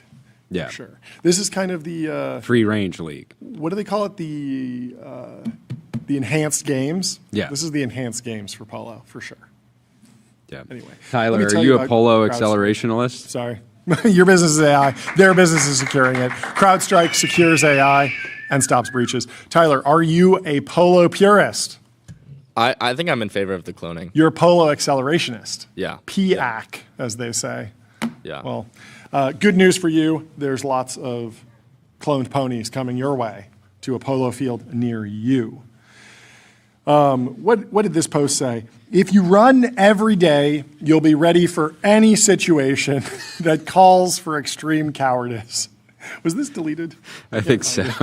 I think it's probably the running community. Yeah. Zach Pograb came in and said, you're about to be running for me. Yeah. Let me tell you about AppLovin. Profitable advertising made easy with Axon.ai. Get access to over 1 billion daily active users and grow your business today. There is a game called Data Center on Steam, which lets you build and manage your own data center. This is low-key genius, the best way to educate people on a new trait. Hyperscalers should learn a thing or two about edutainment. Edutainment. This is fantastic. Tyler. Somebody was saying this. So it's not out yet. It's coming out March 31st. Oh, okay. But very Mark excited. Your calendars. Yeah. I'm going to have to grind this. Productivity is going to fall. Somebody was saying it's like it could easily be an Ender's Game scenario where it's just those racks weren't simulated. Those were real NVL72s, Ender. Yeah, I love that. This is all a ploy. The humanoids are already deployed. They just need you to wire everything up. This is amazing, and it feels like it's the game mechanics feel just from this video remarkably deep. Like you're not just walking around a data center doing cabling the entire time. You're also deciding tax treatment and what software runs and getting probably Kubernetes installed or something like that. Slurm. Very, very fun. I love these one-off games. Apparently there's another game called Insider Trading coming to Steam. If you're good at insider trading, you're going to love this game. Steam has a game called Insider Trading. Get ready. It's a roguelike deck builder that lets you literally pump and then crash the market. This is going to be wildly, wildly popular. No, depends a lot on the actual mechanics of the game, but hilarious and says a lot about the society. But I think it's, I don't know. I'll give it a try. I wonder if it will have microtransactions. That's the big question, or if it's pure for the love of the sport, love of the game. But these roguelike deck builders are fantastic. Balatro went mega viral a couple of years ago. Really, really fun game. Just crazy poker, basically. It's like poker rules, but with a whole bunch of crazy modifications that allow you to just do like insane things and sort of turns it into a completely different game. Ryan says someone make a TBPN intern simulator. That'd be good. I'm still waiting. We would actually, yeah. No. Now that Tyler's like promoted and just a real deal employee, which happened after like 2 weeks last year. But that kind of would be kind of fun for all of us to kind of like relive the days of intern summer. Yeah, whoever has the highest score gets hired. Yeah. I do wonder. we've seen this. I heard this story about, like, everyone talks about the death of AAA games right now. Have you heard about this? So it used to be, GTA 5, Halo 3, BioShock. Like, there were these big games that would sell for $50-$60. They would sell a lot of copies, but then they weren't, what do they call them? Permanent service games, online service games or something, perpetual. Like Fortnite is a game that has endless updates and monetizes forever. And same thing with Counter-Strike, League of Legends.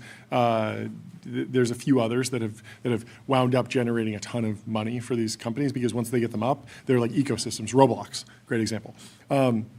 Versus if you're doing like BioShock and you make a bunch of money, then you have to do BioShock 2 if you want more money from those customers. And then you have to do BioShock 3. And at each point, people are like, well, I didn't actually finish BioShock 1, so I'm sort of out of the market for BioShock 2. And your TAM just gets smaller and smaller while your development costs get higher and higher. And there's been a whole spate of AAA perpetual service. Why am I blanking on the term? There's online service games where they've come out and they said, like, okay, we've seen what Counter-Strike has done. We've seen what League of Legends has done. We want that for our company. So let's go. Yeah, free-to-play is the model, but there's something around the word service that's the gaming lingo. But there's been a lot of flops recently. Like, a lot of companies have spent a ton of money on these online service games that they hope will become the next League of Legends or the next Counter-Strike 2, and then they just flop and they're shut down in like a couple months, and it's a huge loss. At the same time, there's been a whole bunch of developers that have gone sort of the indie route and done really, really well. Live service games. Thank you, Bobby Cosmic. They're called live service games. Nailed it. And there was this interesting story of this developer that spent like 3 years working on this live service game, and it like completely flopped. And then like in his free time made like this game called Peak in like 3 months, and it went like super viral and did really well. And I'm excited to see when do we see the actual acceleration in vibe coding? Do we get more of these like meme type games that have like really interesting mechanics? Does it actually free up the developers to come up with not just interesting viral hooks, like Data Center Simulator is funny enough to get us to click on it, but like the mechanic actually has to be good too. And 1 million people will think it's funny. Yes. 10,000 will try it. Yes. How many people actually play for more than 10 minutes? And the key to playing for more than 10 minutes is not like the graphics will be taken care of. We already have Unreal Engine. The engine will work. Like, you're not going to be falling through the floor. It's not going to be buggy, and you'll be able to generate assets and actually make the thing look like it. But if you can come up with some sort of novel reward mechanism, progression system that's interesting, that shows, okay, I'm learning and I'm having fun, and I'm re-engaged, I think that will, Dan says, Peak was that developer's peak. Nominative determinism hits again. Yeah, you never want to launch a product called Peak. Anyway, really quickly, let me tell you about Lambda. Lambda is the superintelligence cloud, building AI supercomputers for training and inference that scale from 1 GPU to hundreds of thousands. Sorry. Signal says, serious question. How do you make someone with absolutely zero gaming experience CEO of a very prominent and important gaming platform? Asha was announced as the new EVP and CEO of Microsoft Gaming after a multi-year run over on the enterprise AI side of the business. A lot of people had opinions on this. Well, I have an opinion. Signal's question is, how do you make someone with absolutely zero gaming experience CEO of a very prominent and important gaming platform? You make them lock in and spend 3 months gaming. And so that should be the first task. It should say, okay, you have no meetings. Microsoft Teams is shut down for you. Clippy's got it. Yeah, we're handling everything. Your job is to speed run every major Xbox game, Fable, all the Call of Duty series. You're going to play all the Halo games. You're going to get good. You're going to rank, and you're going to learn to speed run, and you're going to really, really lock in and establish true credibility that can't be faked, and then we will announce you. That's the hack. People are pouring one out for Phil Spencer, who was at Microsoft for 38 years, and his and his profile picture is just the Xbox X because he's a legend. And Palmer Luckey quoted it and put an F in the chat because the world you grow up in no longer exists, apparently. What else is going on here? Okay, so someone asked Asha, what's your favorite game? And Smash JT says, okay, I'll play your game, you rogue. Chrono Trigger, forever goated. Final Fantasy VII, GoldenEye 007. Chrono Trigger will forever be number one. I never played Chrono Trigger. I did play Final Fantasy VII and GoldenEye. And Asha said, great list. I did my top three in another reply. Halo, Valheim, which I believe is newer and has had much less sticking power, in 007. It's been a long time since I played Chrono Trigger. Have you done every ending? Thanks for all the detail. I appreciate it a ton. And is the question that Chrono Trigger doesn't have multiple endings? I actually don't know. Okay, so I don't know what's going on here. But Xbox CEO accused of using AI for replies, saying she played Chrono Trigger in her reply to Smash. She would have been 6 years old. You could play it later, which would be a very young age to play it, but maybe she'll have JRPGs and picked it up later. It is a curious thought. She must be a huge gamer, or this is AI. This doesn't read like AI. I don't know. What does Palmer Luckey say? He says, Chrono Trigger is my favorite game of all time, and I was only 3 when it came out. True, yeah, good point. Also, I don't know, Chrono Trigger, like, I played Final Fantasy VII. I think there are multiple endings. Like, I would not remember. I don't know. Anyway, what else is in the timeline? Well, we should tell everyone about the linear lineup for today because we have 4 guests joining us. We have Alap from Citrini. We have Will Brown from Prime Intellect. Then Michelle's coming. And Alap is not at Citrini. He just co-authored the piece. He co-authored the piece, and he also wrote a part 1 that's a very good read that was released before the mega viral essay. And then Mike's coming on from Also Capital at 1:50. So linear, of course, is the system for modern software development. 70% of enterprise workspaces on Linear are using agents, and you should be too. So, hot take, it doesn't matter if it's... Yeah, Nick says, hot take, doesn't matter if a CEO is a gamer. Strauss Zelnick has said it's perfectly, a CEO's job is to attract, retain, and motivate the best talent in the business and then get out of their way. Yep. New Xbox CEO, Asha, doesn't need to be a gamer to run a company. She simply needs to do what the CEO's job of running a gaming company is supposed to do, which is to hire talent and allow game studios to make their creative vision come to reality. The thing I think they maybe could have done better with the announcement is like talk about what the rest of the management team looks like. Yeah. Because if you position Asha as this like elite operator who's going to really, there's a way, like, if she's, like, managing a team of people that are gamers and love gaming, and she's, like, working with them to figure out how to make the platforms better and better, that's more compelling than, bringing somebody in then that... Yeah, I'm trying to think of other industries where the CEO doesn't use the product. Part of this is, like, industries where the CEO doesn't use a product. I mean, like, think about almost every category of enterprise software. I think they all dog food the product. But not on a personal level, like their teams might. Yeah, I guess that's right. Yeah, I was trying to think of, like, are there, I mean, it's like Rick Rubin doesn't know how to play instruments, but he does listen to the music. And I feel like most of the big, like, Hollywood agents or power players, like, maybe they didn't know how to use a film camera, but they watched movies, I believe. Like, I don't know if there's, like, someone out there who's just like, yeah, like, I've never seen Saving Private Ryan, but it made me a lot of money because I greenlit it because, like, I knew it was... Yeah, one thing's for sure, Xbox is not in founder mode. Yep. And will never be. But... Should it be, though? Should it be? I don't know. Well, how do you? The guy who started Xbox, what is the guy that's Seamus Blackley is, like, credited with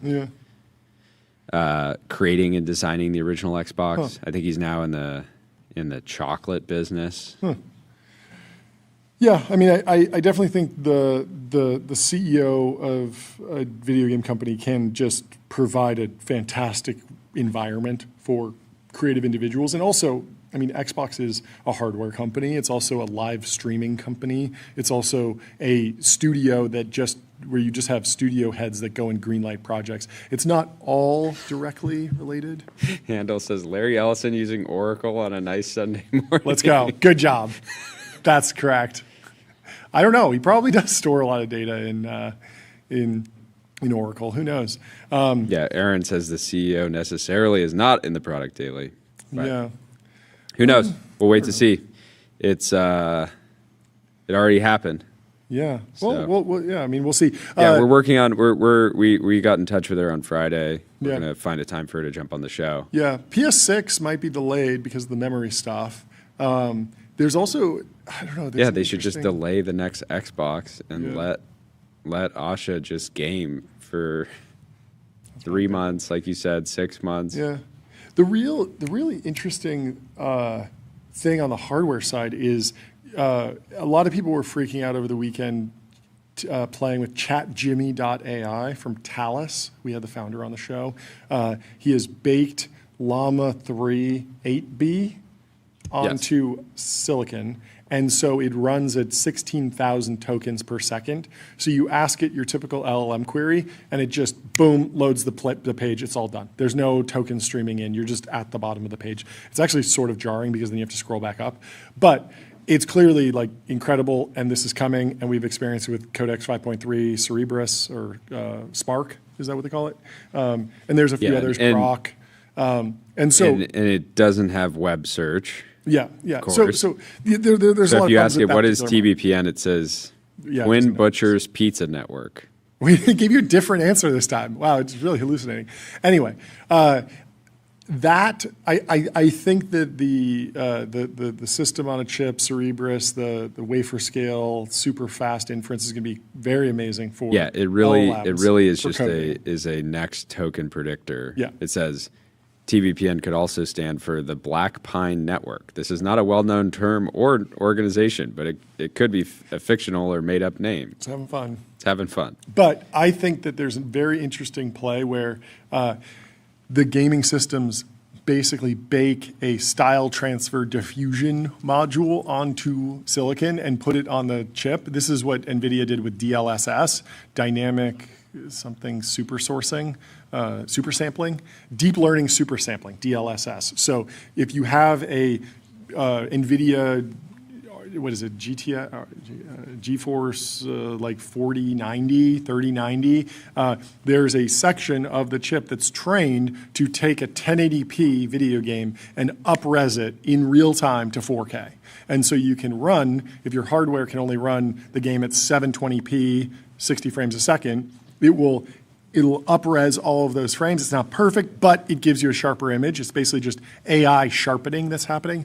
You could imagine a model that is trained to turn the images that are generated from a video game, from Unreal Engine, into something that's actually photoreal, like make it like a movie, that prompt that we've seen happen, and you're like, wow, that actually looks like a movie. You could run that in real time at 60 frames a second and be playing a video game that looks truly photoreal, because the actual game engine graphics have totally plateaued, and there doesn't really feel like they're just going to jump to cinema quality anytime soon. But if you use AI to do the last step, I feel like that could be really good. What do you think, Tyler? Yeah, you could also do like a Genie 3 type model baked down, right? So like interactive video.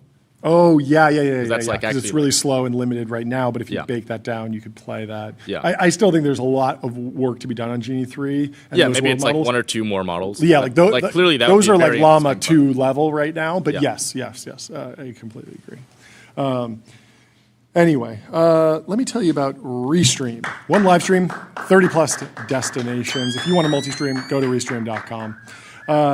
Dan's Gaming says, my theory is that Phil and Sarah did not want to shove AI into everything at Xbox, so they were forced to retire and resign. Microsoft is replacing them with someone with a strong background in AI and no experience in gaming. This is just getting insane.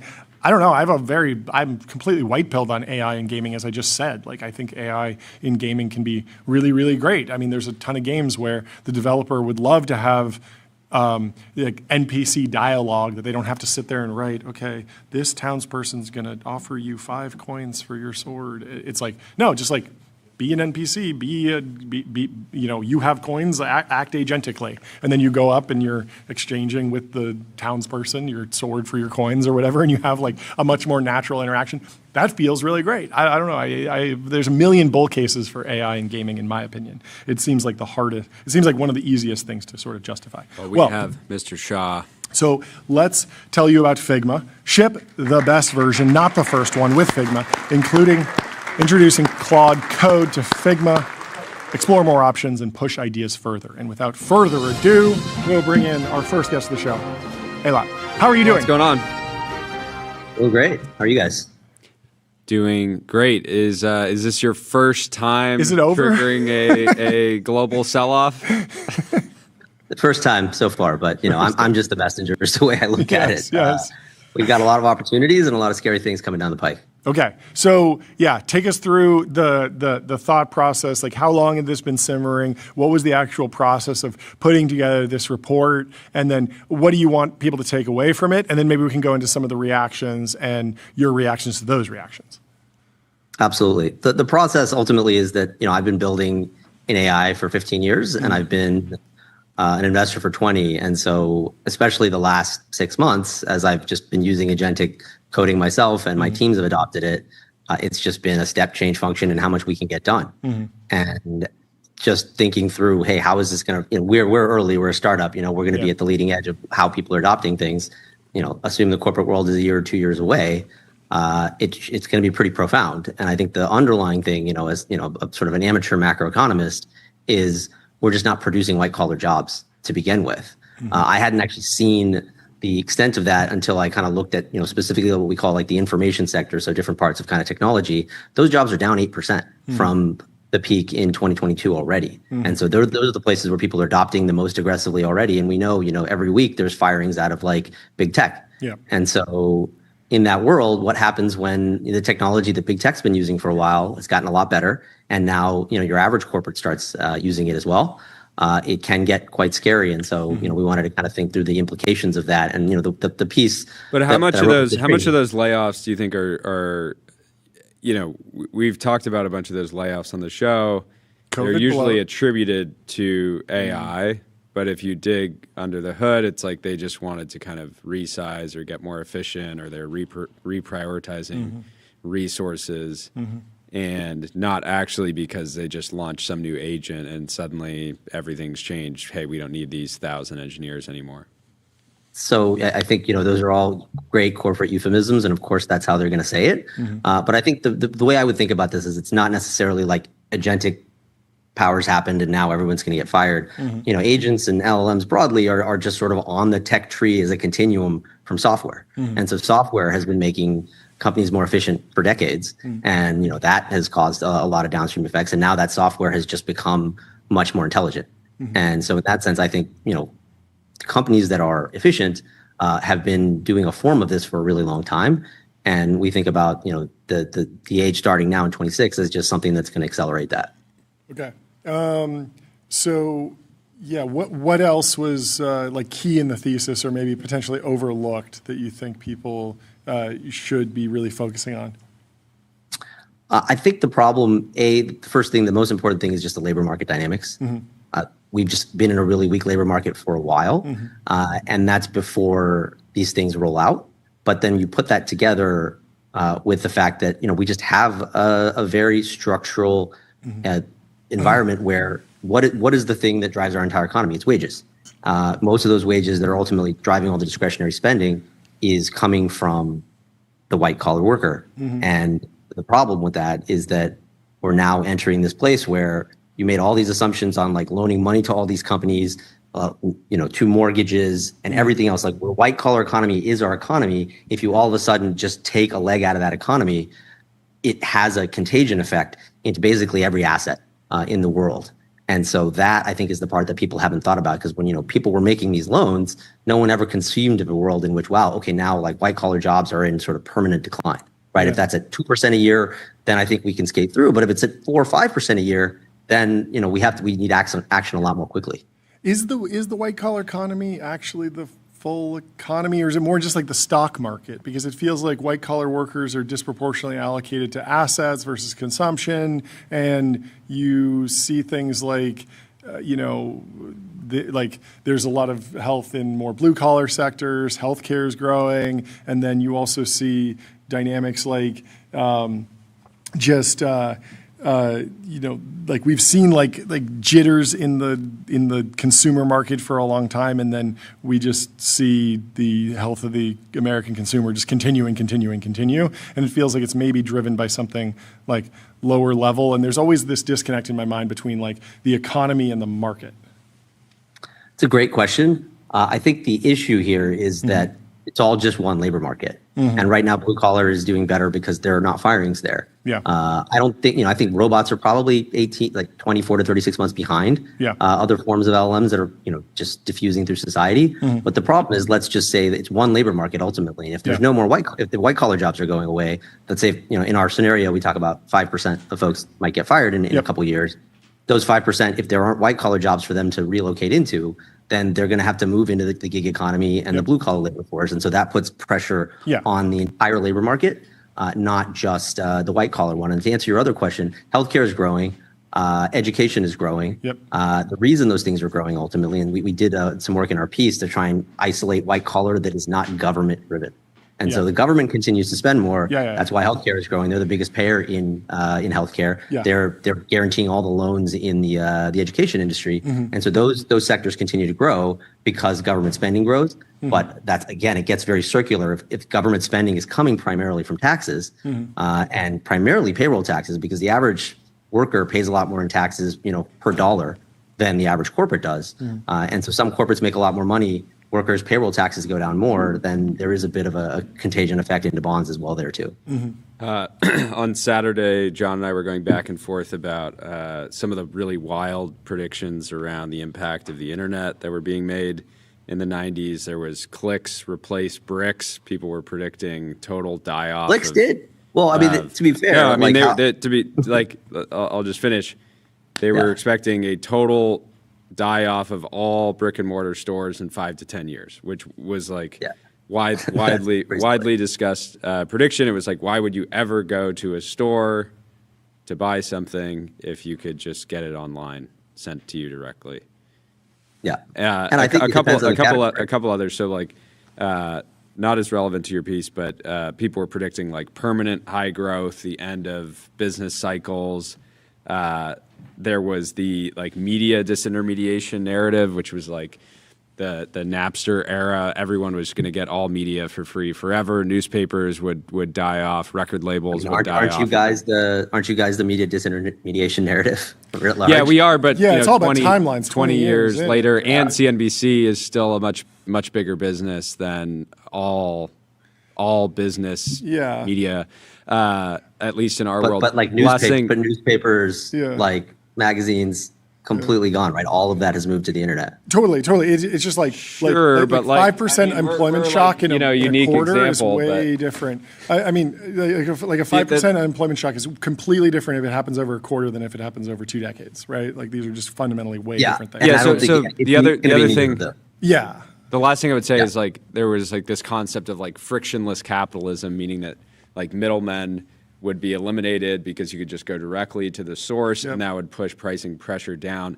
My question, and I know you guys are not writing your piece saying like, this, we believe we will stake our entire reputation on this sort of narrative, but what do you think, how much did you pay attention to like the 90s, early 2000s internet predictions? What do you think they got wrong? Why is this time different in terms of how a new technology will diffuse to the economy? I think the difference is if you just plot what's happening to technology, it's all just going exponential. So these are all just continuous timelines of like, we have microcomputers, we have the internet, we have mobile phones, and today, we have very, very powerful AI. And so I think most of the predictions that you ticked off there, it's kind of interesting. I would, just looking at them today, I would say they couldn't really happen until you had proper AI. Because like if you have the ability to just freely, have commerce the way you do today, it doesn't work if you still have to do all the work. Ultimately, like you have to go and you have to log in. Think about the amount of friction there is in buying a product for most people today, right? You still have to go to the website. You have to put your credit card in. It's all work. We only have gotten to kind of the tech required for those predictions, I think, this year. And that's why this is the year that I think it really begins, because now it is completely seamless. And no one's really doing this yet, but it's going to happen, I think, in the next 6 months, is just tell your agent, tell Gemini, tell ChatGPT, go buy these things. It has your credit card. Yep. And now that world that they were describing is truly going to come to pass. Yeah. What about the canary in the coal mine analogy? I was looking at unemployment statistics in India and the Philippines, and it doesn't seem to be doom and gloom over there. I don't know. I didn't dig in super far, but would you at least expect that the unemployment rate would spike overseas before it spikes in America? Or do you think this all happens simultaneously? It's a tricky question. I think ultimately white collar work is a lot more of our economy than it is the economy of India and the Philippines. Mm-hmm. And they are much sort of like more immature economies that are growing through investment and things like that. Yeah. But certainly, I think we called it out. The consulting sectors in India are certainly going to be challenged in other places as well. But the reality is like the timing is everything in the markets clearly. But the trick here is if you're a corporate and you are hard pressed to get AI into your organization today, ChatGPT and OpenAI will send you a forward deployed engineer if you have $1 billion in budget, right? Yeah. But if you have a $10 million budget, they're not going to. Mm-hmm. And so who are those folks turning to? They can't usually do it themselves. And so they are going to the outsource providers, the Accentures of the world. And so I think those businesses are likely going to be in a lot of trouble over the medium term, but they probably will have a big bump from people really putting that AI into their organizations first. And so it's a bit of a tricky timeline there. What moats do you think hold beyond this? Because I think a lot of people latched on to like the DoorDash example as something that they thought had a moat, and that in the post you sort of underline like how that could maybe not be as durable as a moat as people thought. But in the long case, like what moats do exist? Like, do network effects stay? Do complex coordination, intellectual property, like what doesn't break down? Real brand value, where people are choosing you over other things because of the brand, and the status signaling across brands matters a ton. Sure. Network effects are more powerful than ever, I think, in this world. Yeah. So things like Meta really have a lot to sort of gain in that sense. But I think things that look like they're network effect businesses, but in fact are just the ones that are doing the hard work of aggregating demand and supply, I think will be more challenged. And so DoorDash is a good example there. It's not necessarily the biggest risk versus some of the other things, but I just was in a thread with Gavin Baker talking about this. But the problem for DoorDash and Uber and folks like that is right now they're doing two jobs. They're doing the job of aggregating demand and the job of aggregating supply. They're both hard jobs, but the demand side is the harder side. And we think the world of the future, there are lots of folks in, let's say, food delivery. Instacart wants to get a bunch of market share, and Grubhub wants to get a bunch of market share. And so, let's say the agents are the ones doing the buying. It's 2028, and 40% of the sales are through agents. You just tell Gemini, "Hey, order me some noodles." In that world, instead of it's going to go to each and every provider. And right now, there are 4 providers that do that. But now it's very easy, as if I'm building a startup in this space. Previously, I had to get all the drivers on board, get all the restaurants on board, and acquire customers. Now, Gemini and ChatGPT are acquiring the customers for me, and all I have to do is get the supply side going. So it makes it much easier for new entrants to come in, and for existing, second, third, fourth tier players can really sort of say, hey, I'm going to relax my margins, try to get more top line. And so you would think that whatever the 15% VIG is that DoorDash gets today, maybe it's more than that. Some of that I would think Gemini and ChatGPT are going to ask for themselves. Wherever I send the traffic, I'm going to get a piece of that. And then some of that's going to go back to the consumer. Yeah, it feels like, was this the most stretched or controversial prediction? It seems like it was certainly the one that got that's getting the most chatter. Yeah. And I think we did it for a reason. We wanted to be a little provocative in thinking it through, because it's an amazing business and they're gaining a bunch of market share. Yeah. But the fundamental idea that because what did the lock-in, right? Like, do the drivers have lock-in on DoorDash or on Uber? Not really, right? Most drivers are doing Lyft and Uber, so they're not locked in. The real lock-in, the real business value, the franchise value of an Uber or a DoorDash is the customer lock-in, because the customer gets comfortable, they've got everything saved, they want to hit a couple buttons. They don't price shop. Agents are happy to price shop as much as possible, and so if you take that away, then it's a real problem for businesses that are ultimately built on customer lock-in.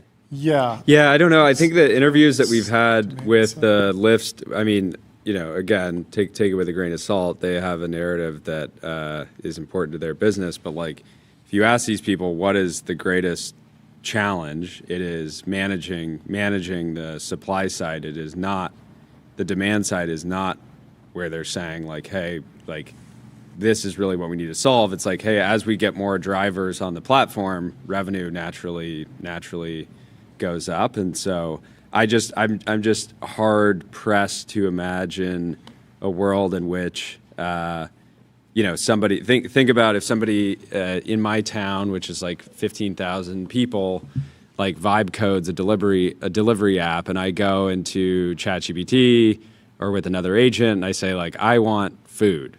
It's like the agent wants to get the best possible service. I would imagine the agent to route to the platform with the supply that is going to be able to deliver in the shortest possible time horizon, and imagining a world where there's like this vibe coded small team operating that just happens to aggregate as much supply, which is just increases the likelihood that my order will be delivered on the best possible timeline, which is going to be the number one factor for customer satisfaction.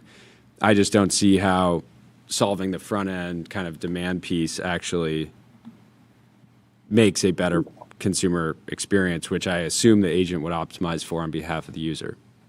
So let's consider what actually happens here, right? You make the order on DoorDash. Yeah. DoorDash sends it to the restaurant. Yep. The restaurant essentially, sometimes they use their own drivers, sometimes they send the drivers from DoorDash.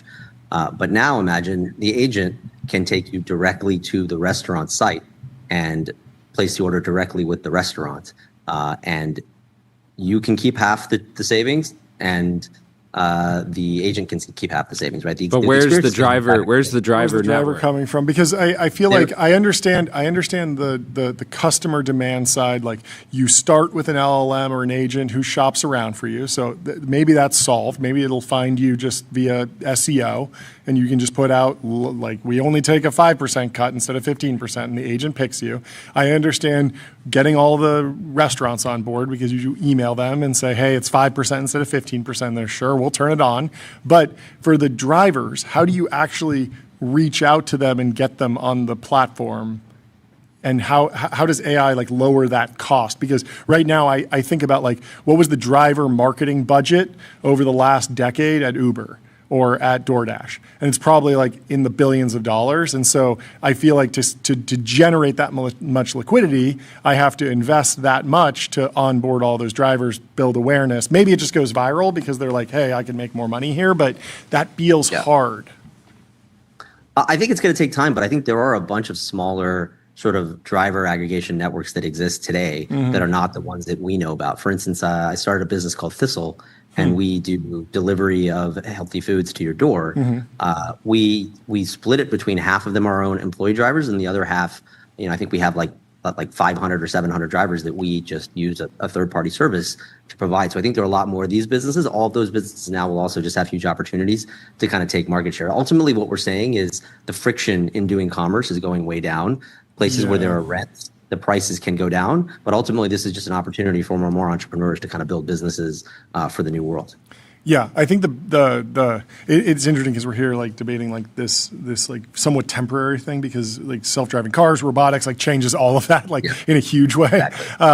But we use the term sloppable for companies that are that can be vibe coded away, and clankable for companies that can be disrupted by robotics. And I've always put the delivery services more in the clankable category than the sloppable category. So I was shocked to see what are the it's what would you have it's a spent more point. time on if you knew you were going to get 50 million views and the markets would react in the way that they have?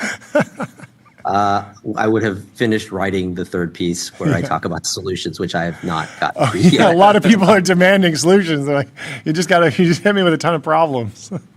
That's funny. Do you think that there's any, there's this question about like, in my mind, like, yes, Google and NVIDIA are public, but Anthropic, OpenAI, and xAI through SpaceX are not public. There's sort of like this massive, multiple $100 billion sell-off in the public markets that sort of should, if you believe your thesis, that should sort of funnel to the labs, I would imagine. When I read it, like there's a lot of doom and gloom about companies that are out there, but it's a lot of bull case for AI labs, but that can't happen in one day because like rounds happen every once in a while. They're private. There's all these different things. But do you think that the world would change when the big labs get out in the public markets? I think it's absolutely going to change. I have a strong suspicion that Anthropic is going to go, in the next 3 to 6 months. They just have so much momentum, and there's a lot of value in being first. Yeah. Their P&L also just looks a lot better than anyone else. So I would think that gets public, and it's going to be pretty interesting if it happens. Certainly, labs are ultimately, they seem like they're very well positioned to win. I would wonder over the medium term, like, what happens with some of the Chinese models and whatnot if people actually want just something that's more local and something that they own. But it does seem like the most likely outcome is going to be that the existing incumbents are going to get the most share. And I think Google is particularly well positioned since they already own all of those customers today, and they can finance losses from inference a lot longer than everyone else. But I think ultimately, like, there's a world in which the labs are the biggest winners here. There's also a world in which like you end up with just a lot more competition and people trade and change. But the thing that seems very clear to me that the absolute, like there's no way they won't be the hugest winners here is going to be the underlying tech, meaning the semiconductors. Yeah. So, But everything you could go even deeper. You could go into like, commodities and like copper and energy and oil and natural gas and stuff. And people have. Yes. Did you see I have to. Yeah. Did you see the some of the criticism was that the essay was very Marxist? Oh, yeah. Mohit said Marx writing during the Industrial Revolution predicted capitalism would periodically devour itself. Firms replace labor with machinery to boost profits, but competition diffuses the technology, drives prices to marginal costs, and the gains get competed away. Meanwhile, displaced workers lose purchasing power, hollowing out the demand the whole system depends on. Production rises, but no one can afford to buy what's produced. The contradiction between production and realization. Citrini's piece describes this exact dynamic, then declares there's no natural break. It's the most Marxist piece of financial analysis. Not my words. I don't think you were written in expecting years, that critique. and makes the same errors Marx did. Creative destruction doesn't just destroy, it creates industries we can't yet conceive of. Yeah, that's an interesting, maybe that's going in the solutions. Is that piece. going in the solutions? So let me address it a few ways. Marx was a really smart dude. He got a lot of things right very early. Marxist can mean communist. Marxist can also mean just understanding how capital and labor interact. And in that sense, yes, it is Marxist. He was very insightful. But I think the thing that we're missing here is that there's the economic layer, but ultimately it's the political layer that matters. And we're in a world where we've had two parties. And both parties, economically have a little bit of difference, but not a huge amount of difference. And so we kind of bicker. But in a world in which jobs are going away really fast, I think there's going to be a much stronger alignment for just the laboring class overall to say, hey, we need to fix this problem. Yep. It's a very fixable problem. What we're actually expounding here is that GDP, if done properly, will absolutely explode. Right? We're getting way more efficient. We've built a machine God. We build machine intelligence, but we have to structure our society such that as those things happen, hopefully very slowly, we do the right thing from a taxation perspective to say the winners should win. But if that's what's causing the displacement, let's sort of make the pie a little bit bigger for everyone. And that, I think, ultimately should be something that appeals to a lot of folks in the AI complex. Yep. Because if we don't, then something like this is likely to happen. And AI progress will slow down because we'll have an economic crisis and we're not going to be able to finance nearly as much of it as we otherwise would. So do you think the future is what Anthropic's head of sales position in France? The company will be spending 530,000 euros per year. The government will get 340,000 euros, and the employee will get 190,000. Is that the level of taxation you think we're headed for?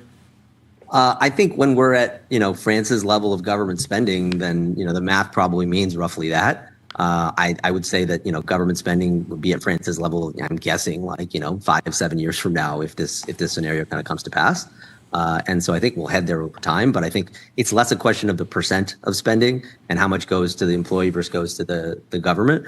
And ultimately, what is the size of the total pie? Mm-hmm. So the bet here is that the pie, if done properly, can just increase multiples of what it is today. And thus, it's just a win-win. One question, it sounds like you're working on potential solutions post, which I'm very excited to read. Thank you. I'm interested to know your reflection on the messaging that's coming from the leaders of the AI labs, because they've outlined many sort of low probability, but potentially negative scenarios. We have the white collar work number. We've had many of these comments from lab leaders, but I rarely hear them follow it up with, and the answer is print, or interest rates will save us, or unemployment insurance, or UBI, like all of those like solutions that I think it's funny because people are quoting your post being like, this is easily solved with this solution. It's like, okay, well, that's great if we all agree. And I think you might with some of the quotes. People are all over the place. But I'm wondering about your reflection on like the messaging from the labs around solutions versus pure focus on problems. I think it's a really interesting question and very interesting setup in that the labs are, on the one hand, want to get the word out there. And so, Dario especially has been the loudest here. There's a really good Axios article from last May where he kind of sounded the alarm bells. Mm-hmm. People aren't really, he's like saying people are not listening. Obviously a lot's changed since then, but they can't go so far as to say like, hey, if you put the pieces together, then this is how it's going to play out. I think it's too sort of damaging to sort of their reputations and like, their ability to fundraise and things like that. And so I think it's other folks like ourselves that kind of have that duty to go and really start thinking that through. It seems like Anthropic is pretty engaged. Should that conversation really start happening, and I think this is the year it needs to really start happening. And so I think they all kind of get it. And so it's just a question of like, how do we as a society start moving in that direction? Yeah, I think obviously there's I'm still processing part of the piece. I agree with some of it. I disagree with some of it. But what's really underrated is just like how useful this process of writing an article for a particular audience is. Like I disagreed with a lot of, something big is happening, but it hit with a very different audience than Machines of Loving Grace or the adolescence of AI or of machine intelligence. And there's pieces that are written for like, AI insiders, leaders, researchers. Then there's like the broader tech community. Then there's like everyday people. And you clearly hit the nail on the head with like speaking to the financial community. And we see that in the markets, not amazing results, but maybe it's worthwhile because we will get really great solutions and a better conversation around it. So I think in due time this discussion needed to be had. So thank you. What's an industry or job of the future that you could see emerging? I think again, if we solve this, like everything related to sort of leisure is going to absolutely zoom, and those are going to be the biggest growth industries of the future, right? Like, what do humans want to do? Total Chesky victory. Watch polo. Yes, exactly. Watch a cloned horse play polo, for sure. Yeah.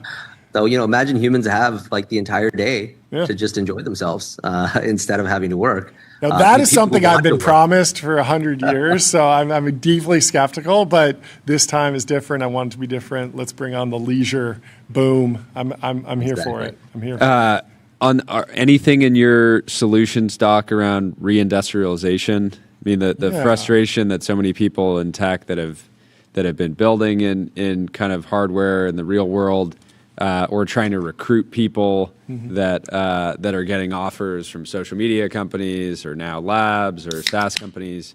One of the problems of for America in the last 20 years was that if you just wanted to make $100 million, you probably were much more likely to do that building enterprise software than building critical infrastructure or anything in the real world. So is kind of new infrastructure and reindustrialization like a potential landing point for people that had the 180K a year PM job that might be going away? It's a great question. I think there's certainly going to be a lot more opportunity in those sectors, and I think we've done some pretty smart policy things that are moving us in that direction. But we're also, just in a lot of ways so far behind China there. And doesn't AI affect kind of those jobs both for, on the reindustrialization side, just like it does for writing code? Mm-hmm. And so that's where I think it will get trickier. I think as a country, we're going to spend an awful lot more on that, and I think we're going to catch up. But we're not. It's not clear that's going to be through just creating a bunch of additional jobs versus, the ultimate thing we're seeing with AI period is just high agency people who really know how to use the tools can just do the work of many, many people. Yeah. And I think that trend applies in every industry to some extent. Yeah. What an exciting time. Thank you so much for taking the time. When's the next piece dropping? Hopefully by the end of the week, but don't hold me to that. Well, when you know that it could be hard for the follow-up to get as much reach as this one. That's kind of the way these things go. But now the pressure's on to really pay attention. Just don't have any sequel word. anxiety. You'll be fine. We're excited to read it, and we'll talk to you soon. Yeah, great to meet you. Have a great rest of your day. Thanks so much. Let me tell you about Turbo Puffer, serverless vector and full text search, built from first principles on object storage, fast, 10x cheaper, and extremely scalable. And I'm also going to tell you about Gusto, the unified platform for payroll, benefits, and HR, built to evolve with small and medium-sized businesses.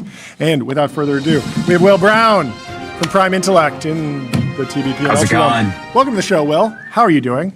It's been too long. I'm doing great. It's great to be back. I think this is the fourth, something like that. I looked at, there was a list at some point of the record, and some people have been on. Some people have been on something like I'm looking forward to the 400th. It's great. It's been a lot of fun. What are your old buddies at Morgan Stanley thinking about the current thing in tech, the 2028 intelligence crisis? Have you gotten any messages? That's a great question. I have not had the full deep dive. They're too busy. They're too busy hitting the sell button. No, everyone at Morgan Stanley is too busy setting up Mac Minis to run OpenClaw. That's what's happening because they all just read something big is happening. Right, and so I think there's definitely a lot of opinions on all sides, and I feel like that to me the piece was pretty cool. Yeah. I don't necessarily agree with it, but I think it was effective at getting people to have more interesting conversations than, for example, recent other maybe viral pieces about how everything's going crazy. Yeah.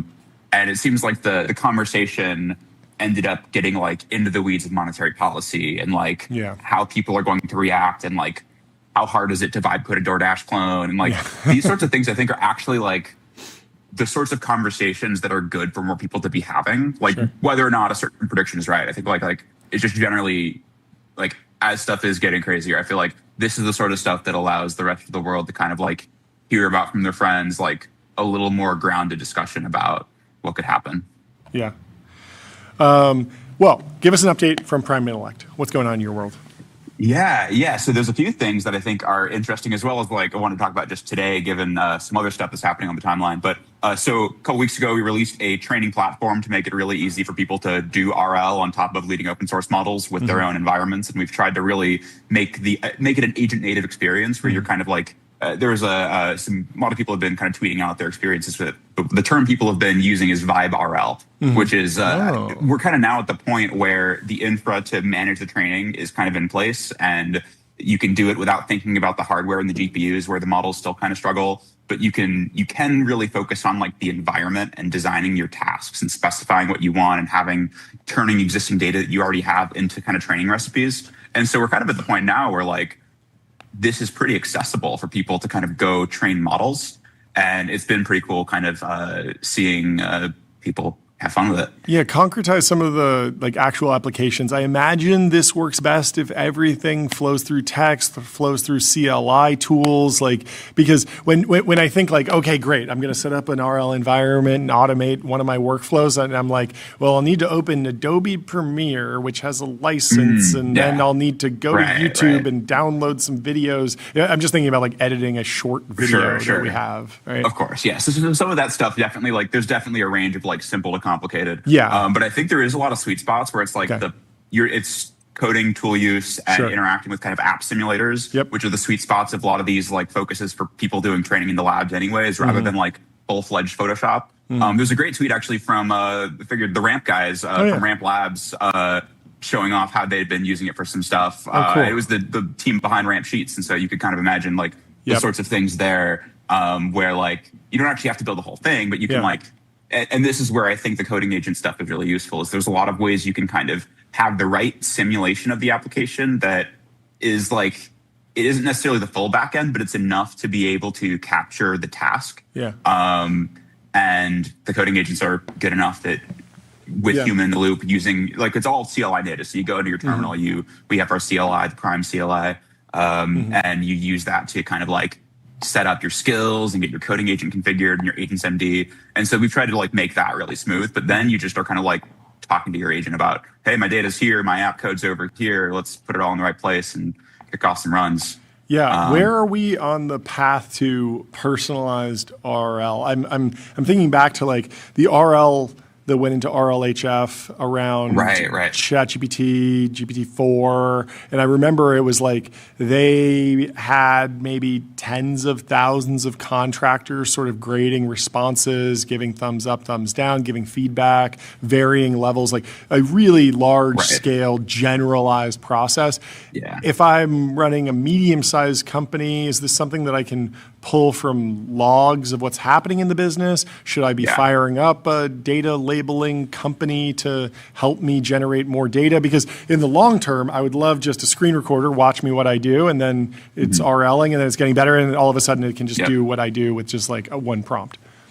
Yeah, it's pretty close. It's pretty close. So there's definitely it's not that sci-fi. Like if you have stuff, especially if we focus on like text or image input, full screen recording gets a little tricky. Sure. But if it's like text or image input that kind of comes from like agent logs, and it's like human inputs text and images to an agent log, and you have these logs and you're trying to synthesize these logs. I think the trickiest part is refining criteria about like what counts as good for like rescoring another try. But a lot of times the criteria are like either pretty general across tasks, or you can infer a lot of them from a user's response or just from the initial prompt. And from what we've seen, it's especially for a lot of like very concrete problem solving use cases, more so than let's say like creative writing. But for things where it's like there's a right answer and it's not too hard to see if the model like got the right answer from doing an agent trace, either from the human's response, or let's say that if companies want to have their humans like label as part of using the product by default, this is doable. And the RL recipes are kind of stable and scalable enough that like it kind of like it doesn't always work, but it works reliably enough that I think the barrier to entry and the cost are just like at a point where it's cool to see that this is now a thing people can go do. And we're seeing a lot of people like have success with it. Yeah. How are you thinking about the debate between MCP and CLI? Peter was going back and forth, and it was something that I was wondering even when MCP came out. It seemed really cool, but at the same time, it felt like, well, the front end, and I remember going to the front end and inspect element and see what's coming across, and there's an HTML request right there. Let's reverse engineer that. It's all kind of the same thing. Like it's sending requests. And so I think people realize models were good enough at coding that the skills are essentially it's doing the same thing, but it's just you have more flexibility to like I think the area where MCP makes the most sense is when you really want fine-grained like auth stuff going on where there's like kind of credentials and you want to be able to kind of notice that it's being done and have the user like approve certain requests or not approve others. That's where like the formalism of like the tool call is really useful as opposed to it just being code that has an API token. But from the perspective of capabilities, like skills are nice. MCP has its areas where it makes sense. But it's really just models using computers, whether it's MCP or code or skill files and reading docs. It's like models are pretty good at like reading stuff, and if it has instructions on how to do a thing, they can kind of just do the thing. Yeah. And they can do that for a while enough that it's useful. Yeah. How intermediated do you think this product will be? And what I mean is that, like, let's just use some toy example, like, widgets company would benefit from a custom fine-tuned model or RL model, but they don't go to you. There's actually a company that's an intermediary that is providing like a SaaS product that then is fine-tuned on like anonymized industry data, or they went and generated RL, or they'll even come to the company and say, hey, we'll prime CLI, you're not going to have to know what that is. You just give us the data, and we'll act as like your customer. How do you think that plays out in the market? I mean, it's definitely going to happen across the spectrum. I think the people who we work the most directly with are the ones who are a little more like AI native, and the ones who are going to work with kind of, because I think we're really like building for developers as our kind of target audience, but not necessarily researchers. So I think like the people who are like following the benchmarks and reading about the new model releases and building with Claude Code and the agent frameworks, that's really like our target audience. People who like think about evals and prompting, versus people who like don't think about that. So we do actually work with a lot of like the big data companies where there's like, I think maybe the one interesting story is like there's a lot of market demand for, because everyone's like building environments and selling them to the labs. But you can see a lot of these companies want to like know that their environments are good, and so like using RL as part of this process is a way that you evaluate the quality and be able to prove like, hey, we got the good stuff, because it actually like improves capabilities. And so there is this whole economy of companies that really specialize on building environments and working with data. And I imagine this does become a big part of like the way that this stuff is consumed by end companies, is through people with that kind of expertise at the data level. Jordy? Talk about what the Chinese labs I was are going to up ask the exact same thing. in terms of distilling American models. How talk about kind of the scale. I've seen some rave reviews. I've genuinely seen some rave reviews of Kimi K2, and then at the same time, I've also seen like, hey, it kind of fell flat on its face when I pushed it beyond a toy example. So yeah, what's real and what are you experiencing? Yeah, so I think they're definitely a couple months behind. Like they're not at the 4.6 or the Codex 5.3 level, but they're pretty close to what we had before that. And I think that's kind of where it's been, and it feels like this is tightening. But I think at least where I get most excited is like they're good enough that going the extra mile with customization is a differentiator, where you can take a model that's already almost frontier and make it the best model in the world at your thing pretty easily and pretty quickly. And so I think that is, even if you have to do this every 3 months, like it's always a capabilities race. But I think if this pipeline, if this process of like taking your data and improving the latest model becomes really easy and repeatable, then it's like you can get a lot of value out of doing that. And I think that's the sort of thing that's going to be in a lot of people's toolkits. In terms of like the open source models generally, I think like there was some interesting debate on the timeline today that I dove into for a little bit around Anthropic and DeepSeek and Kimi doing distillation. And I think like it feels like there's kind of two things. There's the kind of geopolitical element. There's the kind of like terms of service of like, oh, they're doing bot farms, they're scraping, like that's not allowed. And there's also like the idea of like distillation more broadly of like, is it, and the two I totally get, the first two. But I think the thing where I was kind of like trying to push back a bit was like, I mean, everything on GitHub is someone typing a prompt to Claude and submitting it to Claude Code, and then they're going to review the PR, then they're going to merge it. And this is like perfect training data. And so the internet is just getting flooded with perfect Claude distillation training data. Interesting, And there's not much you can do about that. And so it's like, is distillation really the hill we want to die on? Okay, I guess the secondary question is like, put all of that aside, and then just ask the question of like, is there some ticking time bomb with using a distilled model where you run into some wall or you have some problem in performance down the road? And so, you're doing well in benchmarks, but then it's just a less effective. And is that like actually problematic from a business perspective? Or is it just like, okay, like I'm getting 3 months behind, but it's three times cheaper, so I'm fine with that trade-off, versus like, I thought I was using something great and then it blew up on me? Right. So it depends a lot on your application. So they think there's certain things where like the models are already like more than good enough. And these are like kind of more commodity like extraction or summarization or labeling use cases where like you kind of just want to optimize for cost. In some cases, you want to optimize for speed. If you want to optimize for performance, then if like cost isn't a concern and you really just care about top line performance, then customization is really where the open source models become interesting, which is that like you can do more to the open source models than you can do to Claude. And you can have a lot more fine-grained control of like saying, hey, this is my eval, this is how I'm measuring performance, we are just going to hill climb this. And then it's up to you as a business to define your business logic, say, hey, this is what I actually care about, this is what performance means. And I think we'll see a lot of companies realizing that like that is a useful knob to be able to turn, to be able to like, and I think concretely what it'll look like for a lot of cases is there'll be these multi-agent products that have their main orchestrator agent that's like one of the frontier models with lots of specialized sub-agents for things that are related to the business and specific workflows, which are then fine-tuned models. I think that's kind of what we see currently as like the most like dominant paradigm for mix and matching between the proprietary models and the fine-tuned open models. If you had told someone a year ago that there were going to be like probably millions of people running agents locally with custom setups and .md files for various skills, they'd probably be like, wow, that's pretty aggressive.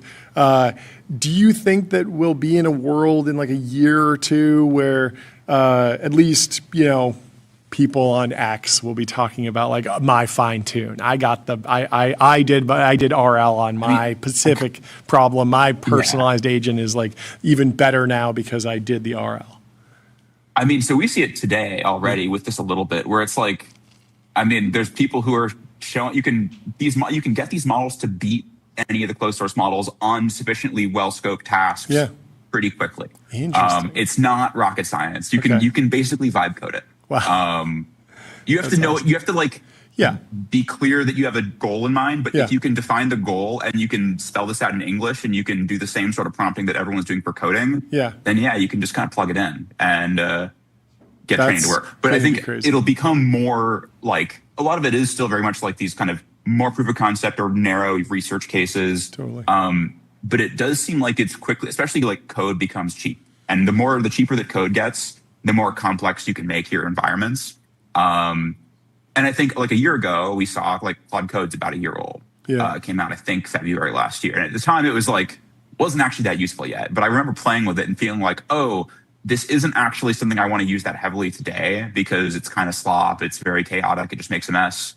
And I went back to Cursor for a while because it was much more controlled. But it was like, oh, this form factor feels like it could eventually work. And I think there are other form factors today that don't actually work yet. In some ways, like it's the OpenClaw thing where it's like, OpenClaw like kind of works, but there's also a lot of trouble it gets into. Same with like, if you saw like the Gastown thing or these like crazy multi-agent systems where it's like, they aren't actually excellent yet for shipping quality production code. But the thing we had a year ago now is at the level where like Claude Code is used for like most production code, but by the heavy adopters or codecs. And so like, it feels like it is a matter of time until these things stabilize and like the goals of having that system kind of end back up in the models for people training for it. But like the recipes of how to train these models, they've become like robust enough over the past year that it does seem to be like a good idea in a lot of these cases to optimize your models for the structure you want them to be in. And if that structure is this crazy multi-agent system thing, it's like, yeah, why not? What are you expecting real tangible breakthroughs in the next in the first half of this year? I mean, our intern keeps saying that he's close to cracking continual learning. Continual learning is going to fall pretty quickly, I think. Do you think it'll be less of a big thing than? No. I mean, I think it's more of an engineering problem. I think it's like explain. No one's actually trying.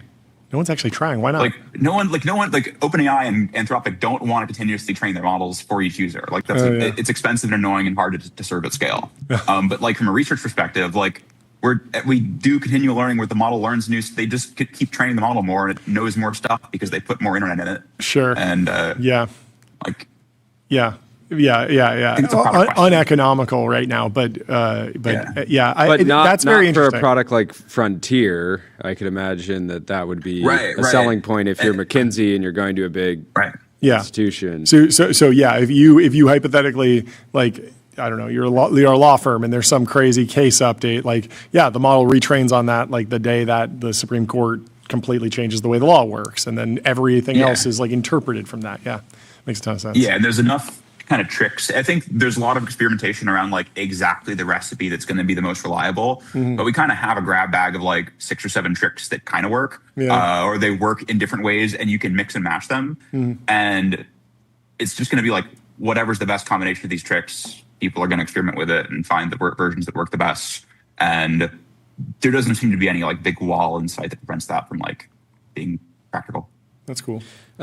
What are you tracking on the silicon side? We were playing around with ChatJimmy.ai. Oh yeah, that was sick. Crazy, Awesome. right? Jimmy's quick, but It's is like he smart? maybe too fast. You have to like scroll up once you get the answer.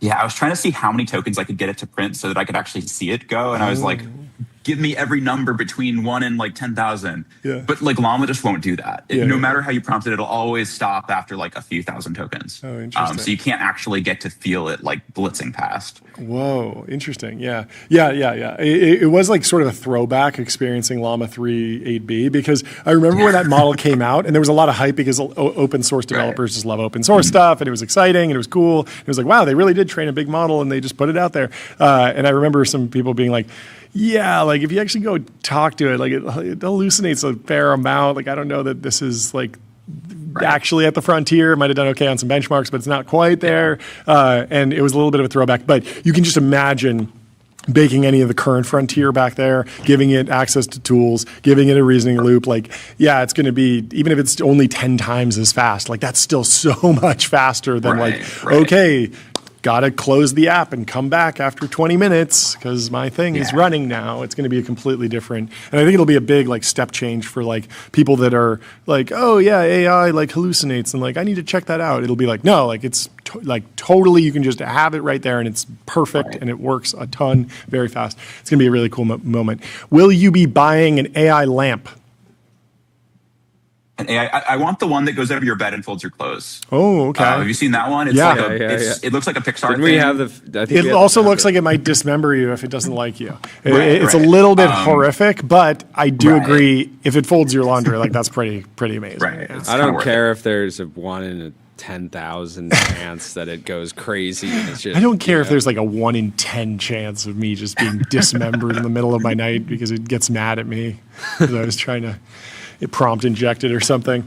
No, I am excited for hardware. It feels like even the first gen hardware, like the Humane AI pin, the Rabbit R1, all of that stuff with like frontier models starts to get interesting. I really hope we get a solid next iteration there, even though it's obviously very much outside of your core competency. But maybe some hardware developers will be coming to you looking to fine tune a model, RL a model. If you want local on device for something, that's way to like, cause you can, I think, especially for like these narrow things, like if the the Rabbit, whatever, and this is also Apple's strategy. It seems like, cause Apple's like, they like keeping stuff on device. Yeah. The whole privacy thing is part of their whole pitch.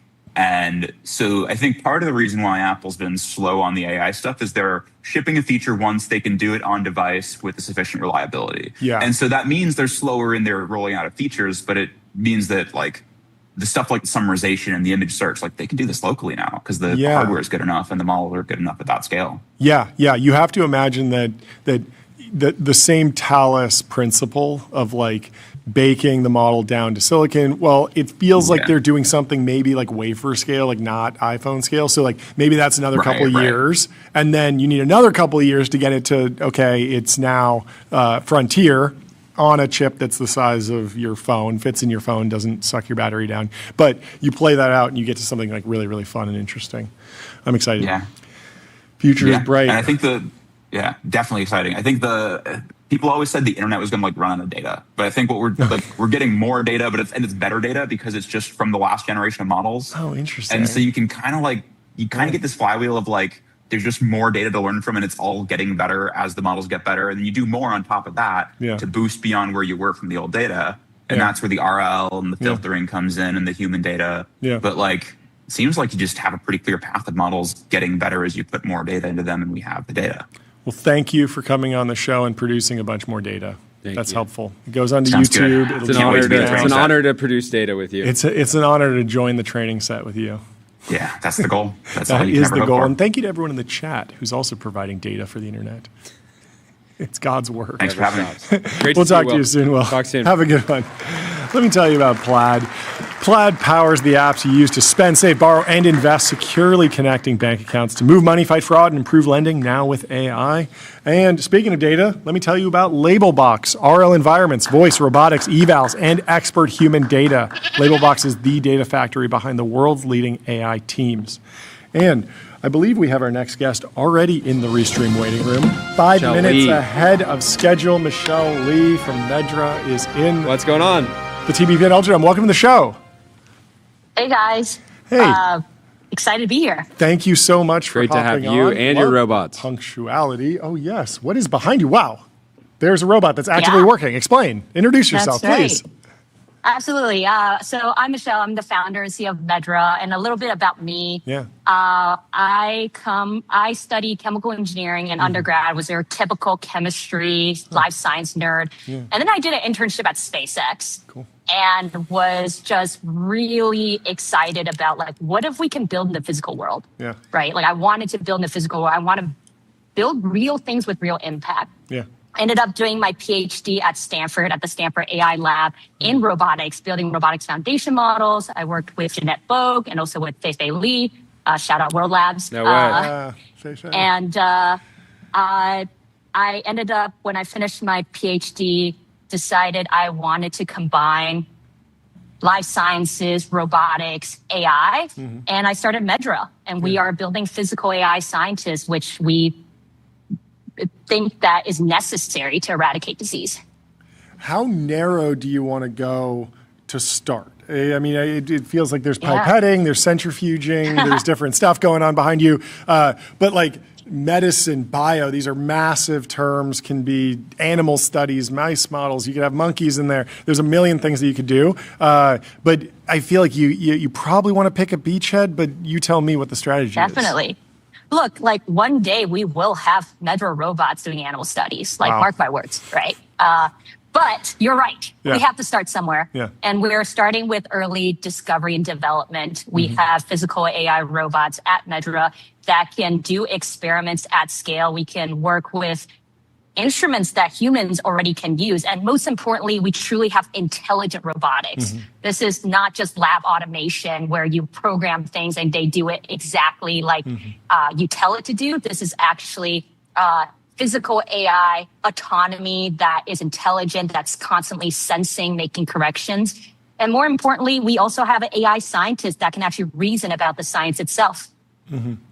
So what is an example in the lab where you actually do want some probabilistic reasoning or some stochastic result as opposed to something deterministic? Because if I'm vibe coding a website, like I don't want it to guess what an HTML tag is. I want it to just use a div every time. It does a great job at that. But so I imagine there's some things where, you know, the pipette always needs to go in the same place. So it's okay to stand on the shoulders of giants and puppeteer that. But where does the variability come in? Definitely. I think, like, if you think about the best scientists, right? The best scientists are the ones who are reading all the papers. They have all the scientific knowledge, but they're also the ones going into the lab and running the experiments. They can, like, sense what's happening. They can smell it. They can, like, visualize what's going on, and they can make changes as they see things start happening inside the experiments. That's what we're trying to capture, right? The ability to be really flexible, to actually reason about the science as it is happening, and also taking into account all of the knowledge that's come before us, all the scientific papers, all the different results, all the past experiments you run. That's actually what enables good science. So tell me about the distribution business model. I could imagine a world where you're basically doing drug discovery, going through the FDA process. At the same time, you could sort of sell a lab in a box to a pharmaceutical company. There's a lot of different ways I could see this taking shape. Where do you think this goes? Yeah, we are building the infrastructure layer. Okay. We want to be the TSMC for drug discovery. Mm-hmm. So we are partnering closely with pharma companies, biotechs, such as Genentech, where they can either work with us by using our system, our physical AI scientists in their own lab, or we're actually about to open our own lab, our own fully autonomous lab, one of the largest autonomous labs in the United States in 2026. Talk to us about the fundraising. I think we missed you on the day you announced your Series A, but I still want to ring the gong. What happened? Who's in? How much did you raise? Yeah, we raised $52 million for Series A. Yeah, Scott. Thank you. Amazing. Who'd you raise it from? Yeah, human capital led. They came in and pre-seed and seed, and they tripled down on us for Series A, really preempted the raise. We also have Lux, who is also a repeat investor, also Menlo Ventures, Catalio, great investors joining in for a very ambitious mission and very ambitious journey of eradicating disease. And 52 million Series A, that feels like a lot of money. Congratulations. But I could imagine spending it on a training run for a foundation model or buying a bunch of robots. Like that stuff behind you doesn't look too cheap. Where do you see the money going? What does it unlock? Well, actually, the hardware that we use at Medra is all off the shelf. Robots right now, especially their hardware, is fairly commoditized. And we use this off-the-shelf hardware so we can build AI on top of it. So we can actually reason about the science and actually be able to use our what we have trained ourselves, which is the vision language lab action model, to be able to autonomously run experiments.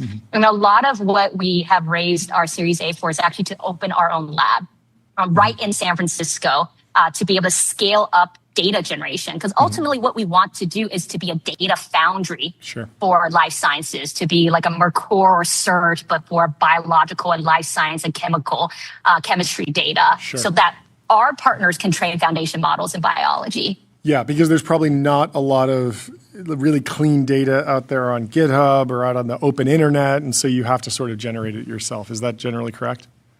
That's right. That's right. Sense. I mean, if you think about in biology, like the largest biology foundation models are still about 3 orders of magnitude, trained on 3 orders of magnitude less data than even like O1. Which is now, I think Google launched one that was showed really impressive results, and the scaling laws were there, but it was much smaller than what you see elsewhere. So, yeah, very interesting, very exciting. Jordy, anything else? No, this is super exciting. Congratulations. Living in the future. And I'm sure we'll have you back on the show soon. Have a great rest of your day. Great to meet you. We'll talk to you soon. Let me tell you about Shopify. Shopify is the commerce platform that grows with your business and lets you sell in seconds online, in store, on mobile, on social, on marketplaces, and now with AI agents. And we got a little bit of time, I think. We do. That's great. Our next one. Well, then I'll tell people about the New York Stock Exchange. Want to change the world? Raise capital at the New York Stock Exchange. And let's pull up this post from Gucci. Gucci? What did Gucci do? Not the kind of account we pull up every day. Okay. They say Primavera, February 27, 2 p.m. CET, and this picture is created with AI. They drop this on Main, and the photo looks... I've not seen any hallucinations. It looks complete. Quite tiled. It looks like it could have been out of any catalog over the last 20 years. I'm sure it's really peaceful over there at the Gucci offices now. Yeah, I'm sure this wasn't controversial at all. No, but they're going.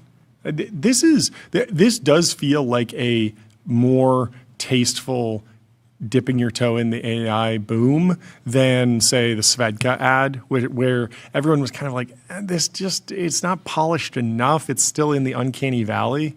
And I feel like we're going to go through the same thing as CGI, where like there are some terrible movies out there that are CGI based. There's this one it takes place in like Greek mythology that's like notoriously terrible. There's one with The Rock in Scorpion King where he comes out and like it's very clear that they just didn't give the 3D artist long enough to make it look good, and so it just like looks really awkward. Like just didn't age well. But then some CGI from like the original Star Wars in 1979, you see the green screens and you're like, wow, that still looks amazing. It holds up. And so you got to know when to actually go in, dip your toe in.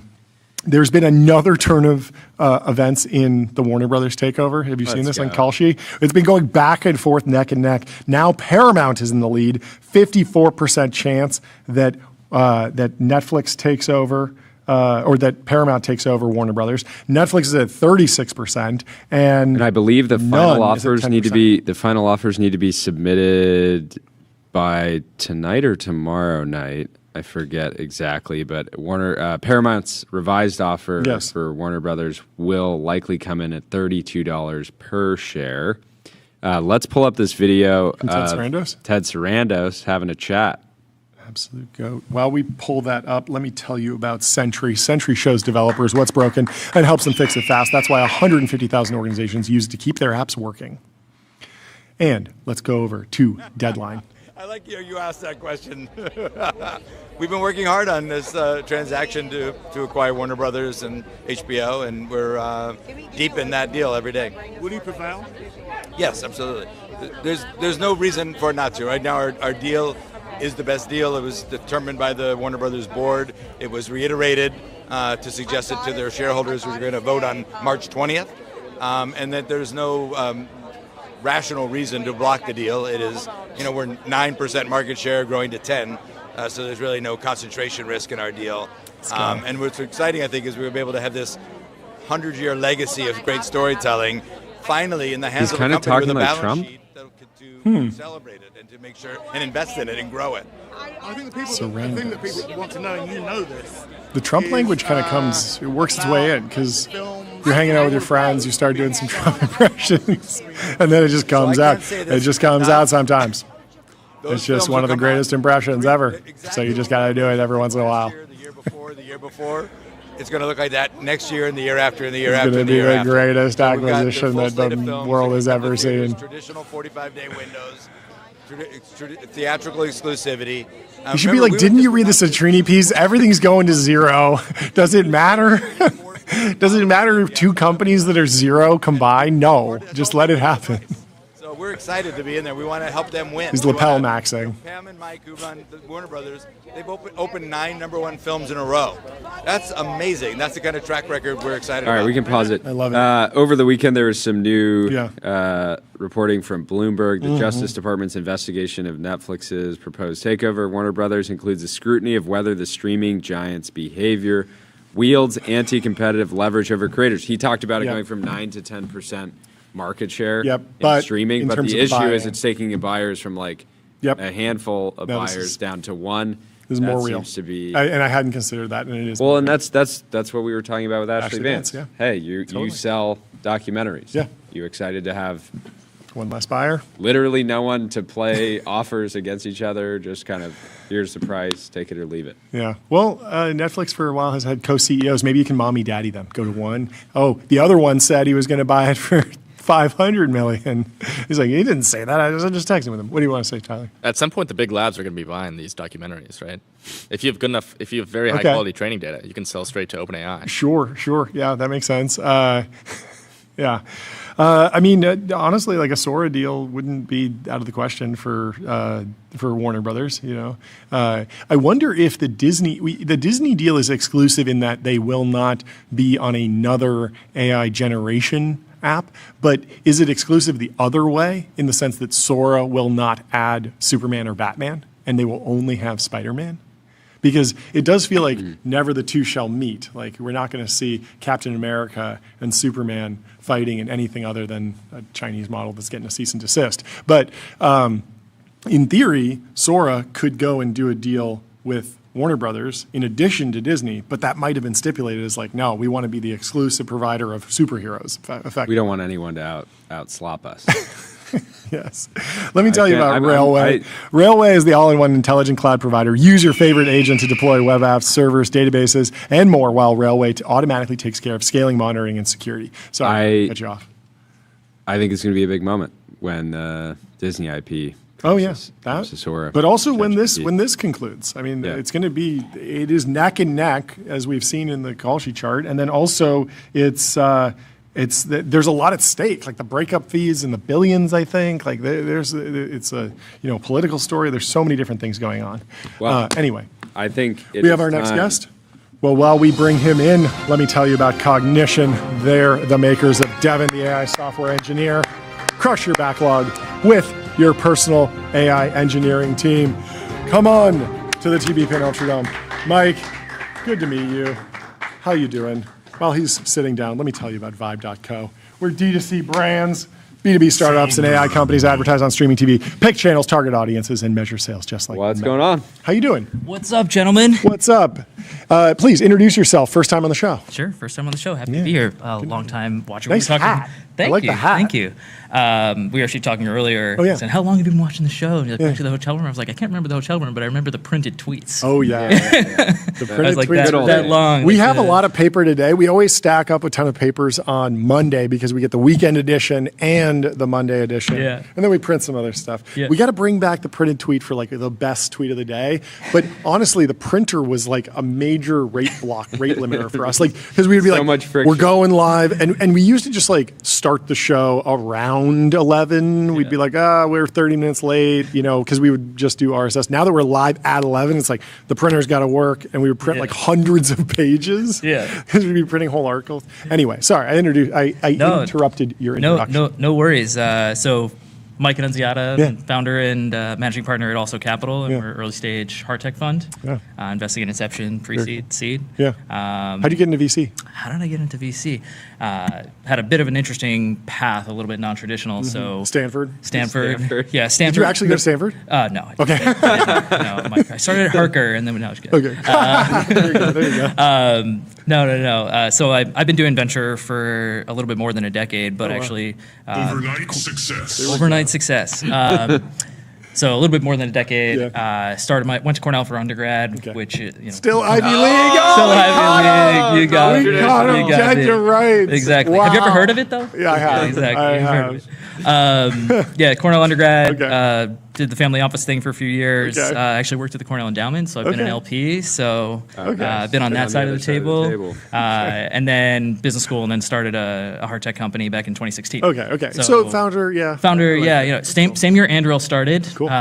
We're worth a fraction less than $6 billion right now, but What were you doing? we were doing food technology development. So Oh, cool. around the same time you're doing Soylent, John. Yeah, So that's I'm fun. sure we're doing food manufacturing technology, Very cool. kind of from scratch. Me and a co-founder in a lab through Series B. Company's still going, built out a big facility. So I've been doing hard tech manufacturing for quite a bit. So Give us the history of Also then. History of Also. So, it's funny. Also started as Will Brewery, Mike Annunziata, and Colin Smith's backyard angel investing adventure in 2019. He was on the show on Friday. Yeah, he was on the show on Friday. I saw that. So I did Dortmund Fund when I was in business school. Cool. So I've been a DRF partner for a number of years now, an alum. Started writing angel checks in 2019, kind of scaled up through SPVs, and then raised our first fund in 2023. So that was a $22 million fund, and through that journey, we wrote the first check into Radiant Nuclear. Varda followed shortly after that, and I've been on the board of Varda since inception. Those are good companies. We did K2 at Seed as well. Killer too. Any Signal, kind of software defined radios. Okay. We raised our first fund in 23 that I mentioned, and then wrote the first check into Northwood. So it's been a bunch of. Was that post ZERP ending the crash? Yeah, so it was post ZERP, kind of hard time to raise a fund as a new manager. I would But say. you're not saying I'm just going to go into crypto and like the frothy stuff. You're in the stuff that's on the next boom. Correct. Well, right? I think we should talk a lot more about this, but I think our thing from the beginning is who are your smartest friends and how do you believe in them before others do, and then I think the hard tech thing candidly grew outside of that. It grew from that. When, how many checks had you written into Gundo companies or Gundo adjacent companies before John went? Put it on the map with that video. There's a small part in that. Yeah, I don't know. We did like 6 or 7 before the Gundo bus and your thing. Right. So for the pre-bus and post-bus. The bus is really the defining line. Exactly. For sure. BC, pre-bus. So I mean, we did a bunch of it. We did Varda, Radiant, K2, Any Signal, that kind of crew of folks, and then since then did Northwood. First check there. You guys had Mesh on the show. We did that one recently as well. Way. So basically Every company. Yeah. So we've been very fortunate. They let like the non-engineer guy somehow cosplay as an engineer VC, which is a lot of fun sometimes. But I'm not afraid to make myself look silly every once in a while to try to learn something new. So what is your non-technical, but so what is your process for underwriting some of these companies where at pre-seed they can often actually seem like a science project, and that's like the I've probably made that mistake once or twice across 60 some bets where I invest, I'm not a professional investor, but accidentally invest in a science project that was being positioned as like a commercial opportunity. But the ones you listed off, started as kind of like far out ideas and now have very real commercial opportunities. Yeah. Look, I think the unique lens that I kind of bring to this is the fact that I ran a company doing hard tech stuff for 7 years across engineering, built the whole team, kind of know what a good engineer sounds like and how they execute, product, go-to-market, operations, all that vertically integrated.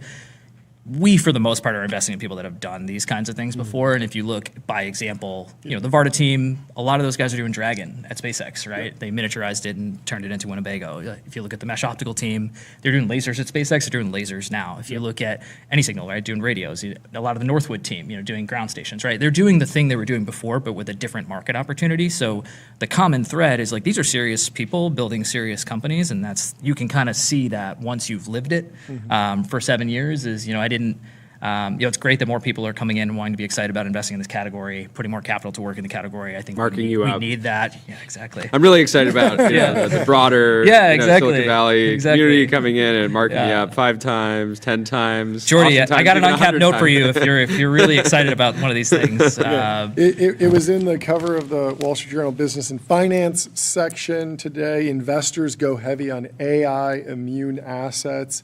Explain to us what HALO is, what it stands for, what it means. Yes. So heavy assets, low obsolescence, which is a term that I just learned a week or so ago.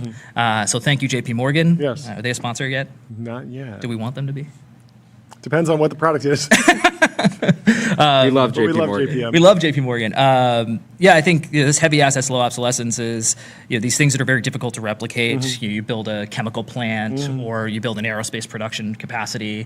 These kinds of things are much more resilient than your traditional B2B SaaS product that may be able to be replicated by Cloud Code, for example, or OpenClaw, something like that. This was Delian's bit when we had him on for the slop versus steel debate with Randall, debating of the pay-per-view. What would be, it was a pay-per-view, what would be most resilient. But unpack that a little bit, because heavy assets, high assets, what does that actually mean in the defense tech context? Because there still is a lot of R&D that's happening.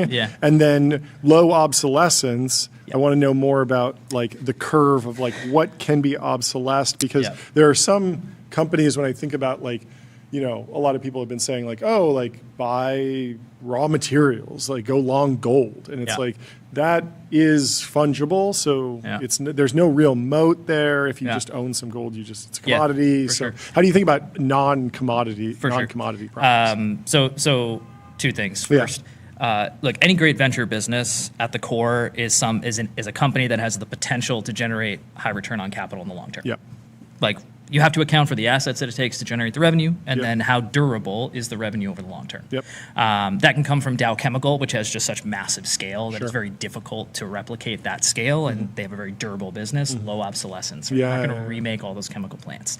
Or it could come from something like a Radiant Nuclear, who is building very complex nuclear reactors in a shipping container equivalent, and they're going to scale up not just the design of that, but the manufacturing, the supply chain, the regulatory, and that gets to the second piece that we always talk about, which is we love companies that are novel in the aggregate, right? We're not looking to your point on how do you underwrite a science or engineering, Jordy? It's like, it's not one specific thing we're trying to understand. It's what are the 32 things that have to come together? Why is this the right moment right now for this thing to happen? And if it does, now all of a sudden we've got a moat, because it's not impossible for somebody else to get a reentry capsule like a Varda, right? It's not impossible for somebody to build ground stations like a Northwood, but the dynamism of these companies is in the ability to execute execute and move with speed and integrate these complex systems that become low obsolescence, but they are heavy assets. Yeah, it's like the factory is the product. I've always heard that thrown around as like, and I always read it as like, the real challenge is manufacturing at scale, but I think there's another cut on the factory as the product, which is probably something like you actually would be very reticent to invest in a hard tech company like Varda if they were like, yeah, we have a third-party manufacturer that produces the capsules. We just send them a CAD file. Yeah, I think it really depends, right? Like I love the theory behind the factory as the product, but I also think there's some pretty strong, strategy that needs to be built on. Why should we build a factory? And if you look, SpaceX is a good canonical example of this. Why should they build a factory? Well, it's because they were creating a lot of the demand at the same time as they were trying to deliver it at a given unit price to unlock a bigger economic opportunity, and there was no third party even available. So they had to do it themselves. So they couldn't meet a spec, so they had to do it themselves. And I think that's the different dynamic where you should not, and I post about this a lot because it definitely is a thing I believe pretty strongly.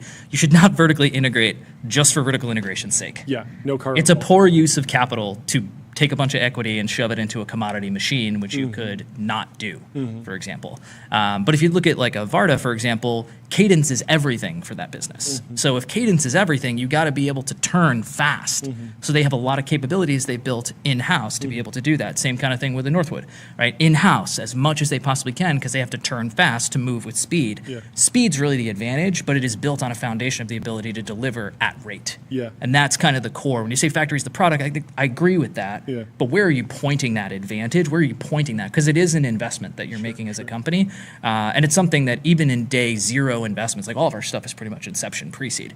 We're thinking like, if you're going to build a factory in 3 years, you need to be thinking about it now. So why are you building that factory? Why are you doing that? Like what competitive advantage does it give you? And I think that's how, the people that we backed have really had a good sound like head on their shoulders of how to think about those trade-offs of buy build decisions. How did you react to the general intelligence crisis of 2028, the viral essay that nuked the markets? I saw this guy, John Lober, had a pretty kind of a response to it, breaking it down. He was in some parts saying like institutions have a lot of momentum. They can carry that momentum and adapt to these new market forces.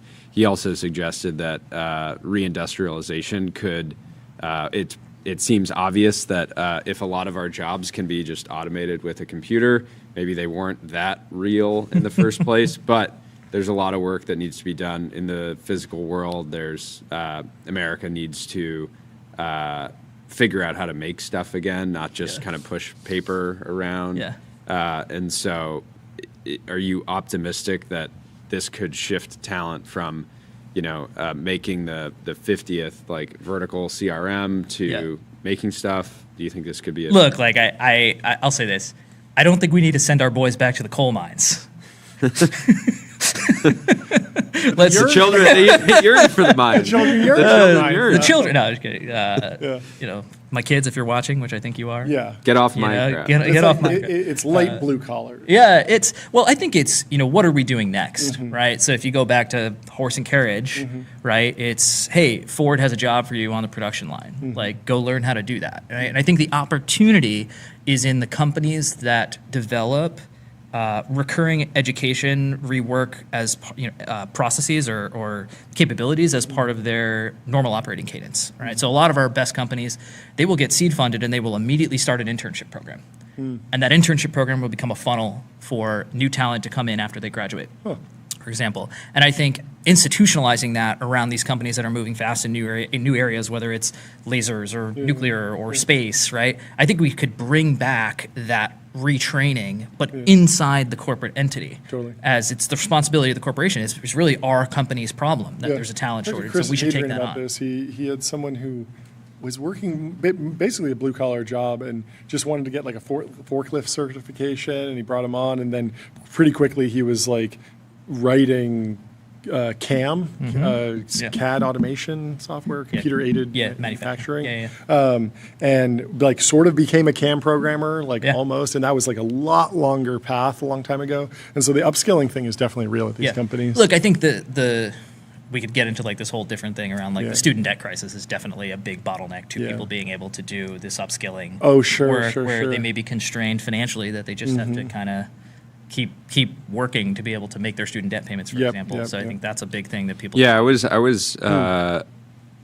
was having a conversation with Tyler. We've had a number of interns, all of which have been always paid. But I was thinking if I didn't have the opportunity to just work for free for people in college, where at the time I was like working a job at a hotel, like grinding. But then in my free time, I didn't have a lot of skills. And so I would just tell entrepreneurs like, hey, let me just pick up little things to do, and ultimately learned a number of things that allowed me to start my first business and all that stuff. And going back, it feels like the sort of like unpaid intern is like completely like no-go now. Like it's a negative signal if a company is doing it. But it might have to come back, and it actually, if people really want it, it's like, yeah, you can work a job that is very low skill, and then spend all the rest of your time like reskilling yourself. Yeah. So I don't know. I think it might have to come back, although I'm sure there's a million reasons why somebody would hate that idea. Yeah. Look, I think it's just really important. So one of the things that's most inspiring to me about this moment in time is it feels like not only are there are people spinning off of like the SpaceXs of the world that are now continue to take on really big challenges. They're doing two things. They're doing things that are really meaningful, that when you get at the root of them, and there's an authentic drive behind a lot of what they're doing, but they're also willing to tell the stories that inspire other people to be better. If you look at Jared Isaacman coming in as NASA administrator, like he is an inspiring human being, right? That I think we need more people like a Jared who's 30, 40 years old, whatever it is, like young person. The guy's been to space. Future. He's been to space. Like, he's processed payments. Every time I get a shift payment checkout, I just go. Yes. Talk about debt. What is a reasonable debt load for a Series A hard tech company? Yeah. In software, venture debt is seen as cancer. Like you do not want to go near it with a 10-foot pole. Paul Graham said it blows up companies left and right. It's very scary. I think a lot of entrepreneurs over time, they get comfortable, they learn how to use it effectively, but then it's always just like, well, I have this money sloshing around anyway. It's all one big pool. Like it's not like the dollars get allocated one place or another. How are you talking to founders in your portfolio about debt? Like I could get hyper technical about this, but I won't for this audience. No, get technical. Get technical. Get hyper technical. The right amount of debt at Series A is 0. Okay. The right way to use debt in companies is in two places. Says the guy who sells equity. Says the guy who sells equity. He's like, no one should ever raise debt. Just come to me for another check. Come to Papa. At the right time in the right place, it makes a lot of sense. There's really when does it make sense? When does it start to? You could take me out to Series D. I don't care. But for sure. Because there are a lot of companies that we've talked to where it's hard tech, and they wind up buying a ton of machines in a big warehouse, and it just feels like the liability side of the business is very different than a couple programmers in a bedroom or in a garage, right? Yeah. So, in a past life, when I mentioned I worked at the Cornell Endowment, I also got my CFA while I was there, and then went and got my MBA. So such probably a non-traditional background. Such a non-traditional background. How did you wind up in finance with just a CFA and an MBA? Yeah. But revenge of the balance sheets is kind of how I think about what we're investing in now. Okay. But look, I think you're using debt for a couple situations. Number one, to buy long-lived assets. Yep.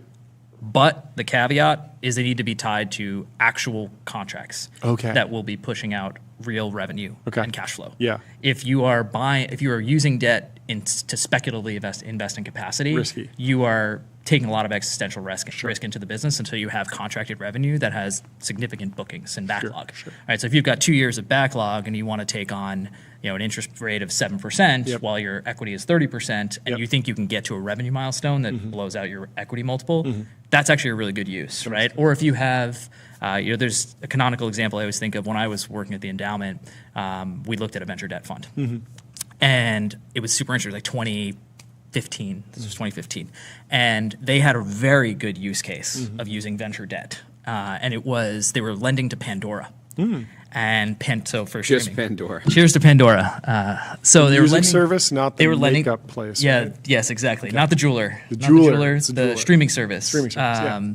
They were lending to Pandora, and Pandora basically had like a cash flow timing issue where they needed to buy servers to be able to store the music and stream it. And there would be revenue that would come off of the stream. So the revenue would lag the cash investments in the servers. Sure. But as they were growing streams, their multiple on the revenue was growing. Oh, interesting. So you actually could use the venture debt to bridge to a higher revenue multiple when you went to raise more equity and reduce the cost of equity. So even if you were paying 18% implied cost of equity IRR on the venture debt, including the warrants, it was still cheaper because the cost of equity was declining as you hit milestones. So it was episodic use where you knew you could raise equity as you hit a specific milestone to pay it down, or it was part of the permanent capital structure that was tied specifically to cash flow. The trap is when you use debt to try to extend runway. As a crutch for not being So able to even raise in that equity. Pandora example, like it maybe it's not an asset-backed loan, but it's like almost asset-backed because you are just taking the money and buying assets. Correct. That probably have some resale values. And you know the revenue is going to come And you know the because you revenue's know streams are going to go up, Yep. and then you'll be able to refinance it because equity investors say, you're at 10 million streams, I need you to be at 15 million streams, and like, how do you get there? Yep. Well, at the time, like this was one way you could get there and buy the physical asset. So I think understanding where the slope change of your multiple effectively, Oh, that makes sense. like those inflection points or permanent capital. That's very cool. Jordy, anything else? No. What founders in what categories do you want to meet? What founders and what categories? Like what kinds of founders, not specific. What kinds of founders? Good question. Look, our big thing is founders that have fun. Have fun, but they play to win. Okay. We talk about that a Yeah, lot. yeah. Like, have fun, play to win. There's like plenty of research that if you're having fun, that's when you do your best work. You see that with the Varda team all the time. See that with the Varda Just team fact all that the they named time. the thing Winnebago is like funny. Yeah. Like clearly they're having a good time. They did the LK99 thing. And Yeah, it was just like totally. midnight side project. Very fun. Totally, yeah. It's like, are you building these little cultural things that people have a good time? Yeah. I think that's really, really important. Yeah. But also the playing to win side too, because I think you can over-index on let's have too much fun and realize like, hey, you're competing out here. So that's really what we're looking for is you know it, like you guys have a ton of fun here, right? Like I think this cultural vibe is definitely what we look for in founders is are they having fun? It's how you kind of get to the hard stuff. So we're Let's looking put for the hard tech to work. Tell us about. Why don't you this hit the gong? fundraiser. Yeah, you hit the yourself? gong. Need to hit the gong. All right. And tell us the announcement of 50 million. All right. Fund two? Our second fund, 50 million. Woo. Also Here we go. capital. Go smash that gong. Authority. Great hit. Thank you so much for coming on down to the TBPN Ultra Dome. Congrats, dude. Great to have you. This is great. Have a good rest of your day, and we will talk to you soon.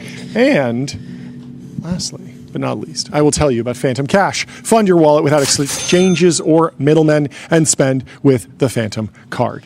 Mike really backed at least 50% of the breakout hard tech companies of the last 5 years at the earliest stage. Really wild. I like this deep dive from Teo Berga, who says, reading a 2005 Paul Graham essay, gasp, he used the forbidden sentence structure. And it says, writing doesn't just communicate ideas, it generates them. In 2005. I think that it seems obvious at this point that PG's blog and Sam's blog are both like deep in the training. Yeah, core to the. Anyways, we got a bunch of timeline here. Let's rip. Let's rip through it. Take me through it. What you got? Chairlift Capital says OpenAI killing application software to then try to rebuild application software is the funniest timeline. Still opportunities in the enterprise. We got to have somebody on from McKinsey or one of these big consulting firms to hear how they're positioning it to customers. Make us a deck. See a deck. Moving on. Where are we? Jim Cramer, underrated poster. He this morning at 3:33 a.m. was outside Nicey saying cold early ... I am not worried. Anthropic has a solution. I read it in a report. What? Vague post? Incredible. I mean, yeah, Vague of course. post Sent IBM down 11%. Going to work. Dolly Bali says investors simultaneously think AI is overinvested and AI will take over industries. Yep. It's a funny moment right now. This last one. SaaS is dead. OpenClaw replaced all my subscriptions. I went from $480 a month on tools to $1,245 a month on API costs and 15 hours a week fixing YAML files. Adapter be left behind. Hope's Revenge says, woke up to Claudebot running its claw through my wife's hair. I had explicitly asked it not to do that. Stop. There was a post about some meta researcher, alignment researcher, got all of her emails deleted by OpenClaw or something. Yeah, that was... that feels like a crazy thing to post. I think she needed to stress that my sense is that she set up a new device with a new email. Yeah. And it was not just running OpenClaw on her main meta email, but I think people read it. She was just running it on her main account, which seems crazy. People were saying it's bearish, she's literally an alignment researcher. It's that actually might make her better at her job though. Well, she was at scale too before. She wasn't in the less wrong grinding through EA stuff. Yeah, an EA would never be caught getting their emails deleted. No way. Just all of less wrong gets deleted by OpenClaw by accident. Palantir is launching Valley Forge grants $10,000 awards for high schoolers to solve the problem that most inspires them using our software. Ditch the coffee runs and fake intern projects. Whoa, shots fired at Tyler. Claude with ads was incredibly real. We'll pay you up front we'll pay you to confront the challenge you care most about. At Valley Forge, Washington soldiers endured a brutal winter, turned the tide, and won the revolution. Their fortitude has carried America to its 250th birthday. We're looking for pioneers to lead America to its 500th. Mm-hmm. I like the sound of that. Very, very cool opportunity. Based on our audience data, we have very, very few high school students in the audience. Really? But if you're listening to this, go apply. Feel free to DM us if you do apply, and we will try to nudge. What happened with this F1 race? Someone smashed? Someone crashed? Yeah, who in the chat was actually at this demo? Because San Francisco, I've never seen San Francisco go this is in extreme. San Francisco? Let's pull up this video first of the truck actually jumping over one of the hills. John, I want you to see this. Okay. Let's play this. Wow. This is San Francisco, This is in John. San Francisco. They've I still love got they it. can just. This is the best part Look at about San this. Francisco. They close down roads for crazy stuff all the time. There's beta breakers. Halloween is a whole scene. There's a million other events that happen throughout San Honestly, Francisco. I used to where do they're something really- like that with my clutch when I would be driving my There you manual. go. Jumping over an F1 car. Wow. That I used is to- amazing. Driving manual as a high schooler in San Francisco made me into a man. Yeah. You're really facing death on it. every hill. And then let's pull up this. One of the cars did a burnout. Mm-hmm. People were thinking this was Yuki Tsunoda, but apparently it was one of the other drivers. This is the Red Bull. Wait, why is it on fire? At one point, it caught on fire. I thought it just had some minor bumper damage. No, this was a wild demo. I think They really pushed it to Oracle the limit. and Red Bull really wanted to make a They're statement. spinning around here, okay, and then they go forward and smash into the wall. That feels like the easiest crash to prevent. When I was watching this, I was like, while you're spinning around, that's the point where you're going to go crazy. But then it's just smoothly going forward and smashing. Front wing. No brakes. Decimated. No brakes, I guess. No brakes. And then at another point, the car caught on fire. 10 out of 10. 10 out of 10 demo. Red Bull knows how to entertain. They know how to entertain. This was on purpose. Actually, in the Apple Vision Pro update, I watched a Red Bull video, an immersive video. It was a skier video, about 15 minutes, and they take you backcountry skiing, heli skiing, with these skiers, and they have the Apple Vision Pro thing, and it is amazing. It's like one of the greatest experiences because realistically, I'm never actually going to go heli skiing backcountry alone, but this just you feel the scale and everything. It's so good. I called you at like 10 or 10:30 on Friday You up? night. Yeah, no, I didn't even call you. I just said, "Are you up?" ? And John sends me back a picture of him in a selfie in the Apple Vision Pro. In the Apple Vision Pro, you were probably the only active user at that moment. Well, you know what? I got a Mac Mini hooked up to my Apple Vision Pro now because I got a capture card that can take in an HDMI input. So I hooked the PS5 up to the Mac Mini and then mirror that to the Apple Vision Pro so I can play PS5 in Apple Vision Pro with way too much latency, and it actually doesn't work well at all. But it was a fun experiment. And an obvious feature that they should have launched 2 years ago, but they didn't figure out how to do it. Just put the HDMI cable on the actual power brick and just let you plug in anything, and you'd have a massive audience of people that just want to play all sorts of stuff that's HDMI compatible. Anyway, very, very nice. If you are in the market for a Western sort of vintage Gulfstream, Greg's got you over on covered. X has got you covered. It's a 1994 Gulfstream GI VSP. The latest ask was only $3.75 million. So this is beautiful. The carpet we don't know how to make inside, jets like this anymore. Everything about this is amazing. It's so good, so opinionated. Look at the bathroom. I love it. The bathroom, The bathroom is crazy. Steampunk, yeah. Yeah, Star Wars mode. Cantina. Yeah. Should we watch this latest video from C-Dance? Let's do it. So it starts by saying, Hollywood is cooked. Hollywood is cooked based on the new C-Dance AI video model. It's showing Transformers, but let's actually track what's going on here. Starts out as a jet, a combat aircraft. He gets out of the jet, turns in around. Now it's a Transformer. Okay. Then he gets in another cockpit. Now it's a helicopter. And it has a gun on it. Okay. He's shooting it. That's useful. You needed to be in helicopter mode, but now you got to get back in the Transformer again. So he gets back in the Transformer. Turns out the Transformer can run like a human and walk, but it turns back into a plane. Into a plane. Then, what do you want to do when you're a plane? You want to land on the freeway, on the highway, on the street. You land, you get back out, then you get back into your Transformer to get in the front cockpit. This is entirely realistic. And now you're back in humanoid mode, and then you blast off. You would not be criticizing this if you this turn was an actual... into a plane and you fly backwards. John, if this was an actual scene in Transformers, you would just be watching it being like, that's tight. Okay, so I agree. I would be saying that's tight. And it is incredible visual fidelity. And just an amazing video and entertaining to watch. And that's why 4 million people enjoyed it.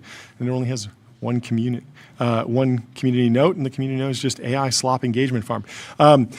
Yeah, obviously, this is not cooking Hollywood today. It's a tool. It's cool, but really impressive considering that this truly is the most expensive shot you can do in Hollywood. Like, it is so complicated to animate all of those different rigid bodies as they interact with each other, and they tuck inside. It's so difficult. It's the Mount Everest of motion graphics and CGI. And Tyler could do it if we gave him 10 minutes, but I see your point. And the final step in any of these, like, you can actually go and animate the rigid bodies in Cinema 4D or Houdini or something, rig all this up, but the final texturing, the color grading, blending everything in, that's another major step.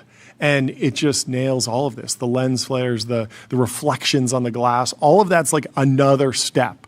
Because you create the jet, and then it just looks like, a 3D render of a jet. So you have to blend it in. You have to make sure the colors match, make sure it matches the background. This stuff is so time consuming. And having a tool that at least allows you to do some previs, animate, interpolate, do a bunch of different things.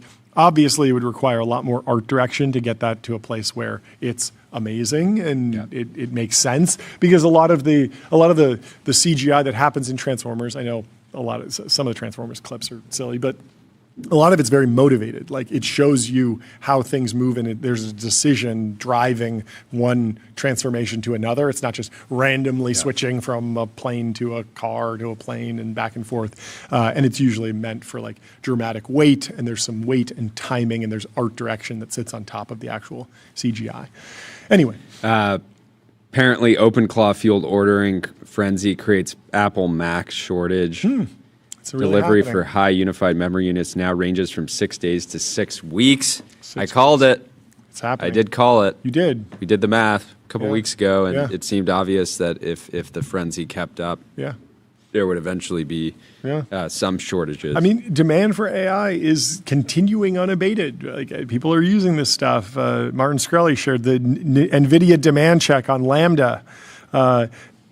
Lots of things are out of capacity right now. People are using stuff. If you need to hop on Lambda, hit us up and we'll introduce you. But people were pretty triggered in demand. by Gary Tan and the YC crew jumping on a podcast they dressed did. as lobsters.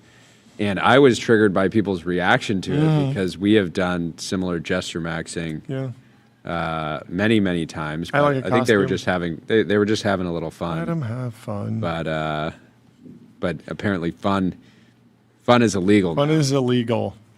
Hunter Weiss. You have to pack it up. Wait, we got it. We got to talk about our secret plan. Oh yeah, we're leaving California, not because of any taxes; those don't apply to us, but because there is an entire Maine village with a church and multiple homes that's on the market for $6 million, and we're going to move everyone there. I'm hearing some claps. I think people are in. They're down. We're going to move the whole crew. We're going to build a a 40-acre village, and it was first listed for $5.5 million. You get the whole town. What actually qualifies as a village, though? Well, it has There's 21 structures. 21 structures, and this is where it gets funny. So we were saying, let's move the whole team there. There's 21 structures. We're a small team. We got like 10 people. That's enough. There's not 21 houses, Jordy. There's 21 structures. So it's entirely likely that Tyler over there will have to live in a barn or shed or perhaps the church. Fitting. In the stable. But other properties found on the unique compound included Greek Revival style dwelling, antique barns, and multi-bay garages. Would you go if you had just had to stay in a multi-bay garage? You can sleep in a GT3 RS. You can also sleep in a multi-bay garage. If we get some cloned horses. Clone ponies. Let's do it. Everything a homeowner needs to build their own thriving community or set up a one-of-a-kind rental venue. Very fun option if you have a need for 21 structures. Head over to Maine and pick this up. Hunter Weiss shares one of the best product ads ever. I agree. It's the iRun, the iPod Shuffle. Really good. We don't know how to make ads like this anymore. Really good. Simple. Really, really cute, good. Tells you exactly what it's going to do. Ride around. Really, Park. really, really good. Beautiful. Bring it back. Will Depew says, whoever builds Gmail app search should be burned at the stake. Every time I use this app, I want a KMS. He searched 75 likes. Proof of insurance, and it's just pulling up a bunch of Delta Airlines receipts. This is actually extremely annoying. I don't know how the search got so fuzzy, but you can search for exactly the term, and it'll just be like, there's this one cookie that's buried in white text that sort of matches it, and it just shows it to you. They got to do something here. I think it's a big app, so there's probably some overhead to like fully rewriting this. But search is tough. Search is hard, even in the AI apps. I find that they generate so much text now that if I search for one keyword and I have it in my mind, it's like, well, that word came up the last 50 chats. Like it comes up all the time. Yeah. And so it's been very hard. But I do think it'll get better. But certainly an opportunity. Dylan Field was having a little fun. He says, nothing to see here. Sometimes the chairwoman of the task force on the declassification of federal secrets just likes posting pretty pictures. Please continue talking about the Olympics. And Anna Luna sharing an image of what looks like a wormhole. And just vague posting now. We got Congresswoman vague posting now. I love it. Let's keep it up. You got a vague post every once in a while. Any Bone vague post to go through. Last one says, "My culture is not your costume, Brian Johnson," because Brian said he decided to live life on Friday. He was spotted Just playing some video games, having some Taco Bell, He's having some fun. pizza, some Dr. Pepper, having a lot of fun, looking not his usual self, but locked in on the big game or something like that.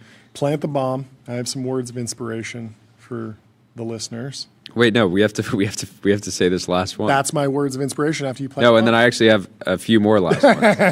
Okay, read this one off. Let's see here. Excuse me. Neil Rennick says, everyone you meet is fighting a battle you know nothing about. Send them a Teams meeting link and finish them off. I love it. Last thing we'll cover today, Yes. Anthropic posted earlier, we've identified industrial scale distillation attacks on our models by DeepSeek, Moonshot, and Minimax. Wow. These labs Everyone. created over 24,000 fraudulent accounts and generated over 16 million exchanges, with Claude extracting its capabilities to train and improve their own models. People were having a lot of fun with this. They said, no crying in the copyright casino, in all caps. Or Daniel, Luke brought up a vintage Growing Daniel post. Oh, did someone take your hard work and use it to train a model to mimic your expertise without compensation? Oh, yeah. Pot kettle black, potentially. Another person says, I can't believe someone would just steal from Anthropic like this. The millions of man hours Anthropic spent handwriting code, text, art, books, etc. to generate enough data for training must be taken into consideration here. Where is the respect for IP? Wild. Fun times. And here's where we'll end. Neat says, reading one LinkedIn post is equivalent to unreading 5 books. And that is a good time to remind you To leave us follow our 5 stars. Yeah, follow our LinkedIn. We're on LinkedIn. We're posting regularly now. We got a bunch of fun stuff. Little clips from the show, rewritten, little takeaways, little things that are on our mind. We really would appreciate a follow over on LinkedIn. Computer. Leave us 5 stars. Make sure everyone in the audience has the best evening of their life. And sign up for the TBPN newsletter at tbpn.com. Goodbye. Nice work, brothers. I'll see you on the next one.